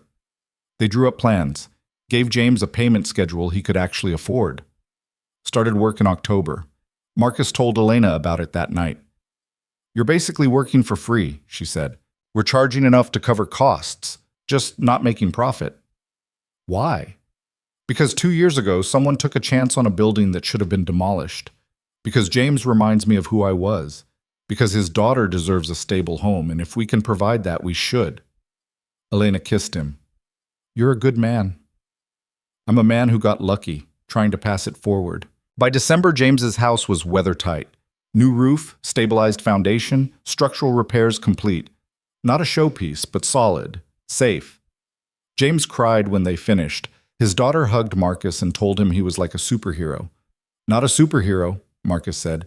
Just an engineer who's seen enough falling apart buildings to know which ones are worth saving. Christmas that year was at their house.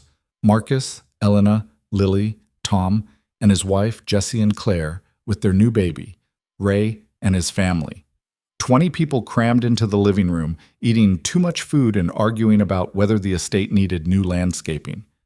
Lily was showing off her latest architecture project, a scale model of the estate complete with secret passages and greenhouse. It's perfect, Elena told her. It's not perfect. The proportions are slightly off on the east wing, but it's good. Marcus smiled, his daughter already understanding that perfect was impossible and good was enough. Later that night, after everyone had left and Lily was asleep, Marcus and Elena sat on the porch despite the cold. 2.5 years, Elena said. Since we met. Since I fell through your roof. Best accident ever. You've said that before. Still true. They sat watching stars, and Marcus thought about all the things that had to go wrong for everything to go right. Sarah had to die. Terrible, unfair, but true. He had to spend 4 years grieving. Elena's father had to die with his dream unfinished. The estate had to be just damaged enough to need saving, but not so damaged it was impossible. All those failures and losses and compromises that added up to this, sitting on a porch with his wife, his daughter asleep inside, a building they'd saved standing 40 minutes away, a life that was messy and complicated and meaningful. What are you thinking about? Elena asked.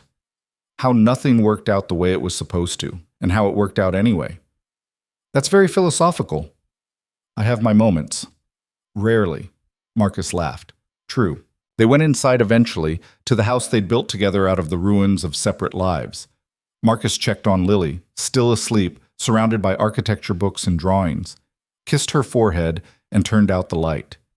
In their bedroom, Elena was already under the covers. Come to bed, she said. Tomorrow we can save the world. Tonight we sleep.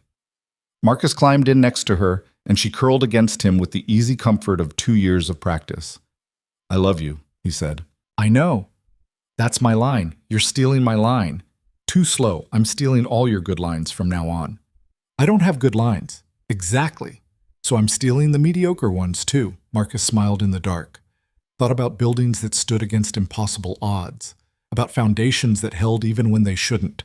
About structures built from vision and stubbornness and the refusal to accept that some things were too broken to fix. The estate stood. The marriage stood. The life they'd built together, imperfect, complicated, real, stood. That was enough. More than enough. It was everything.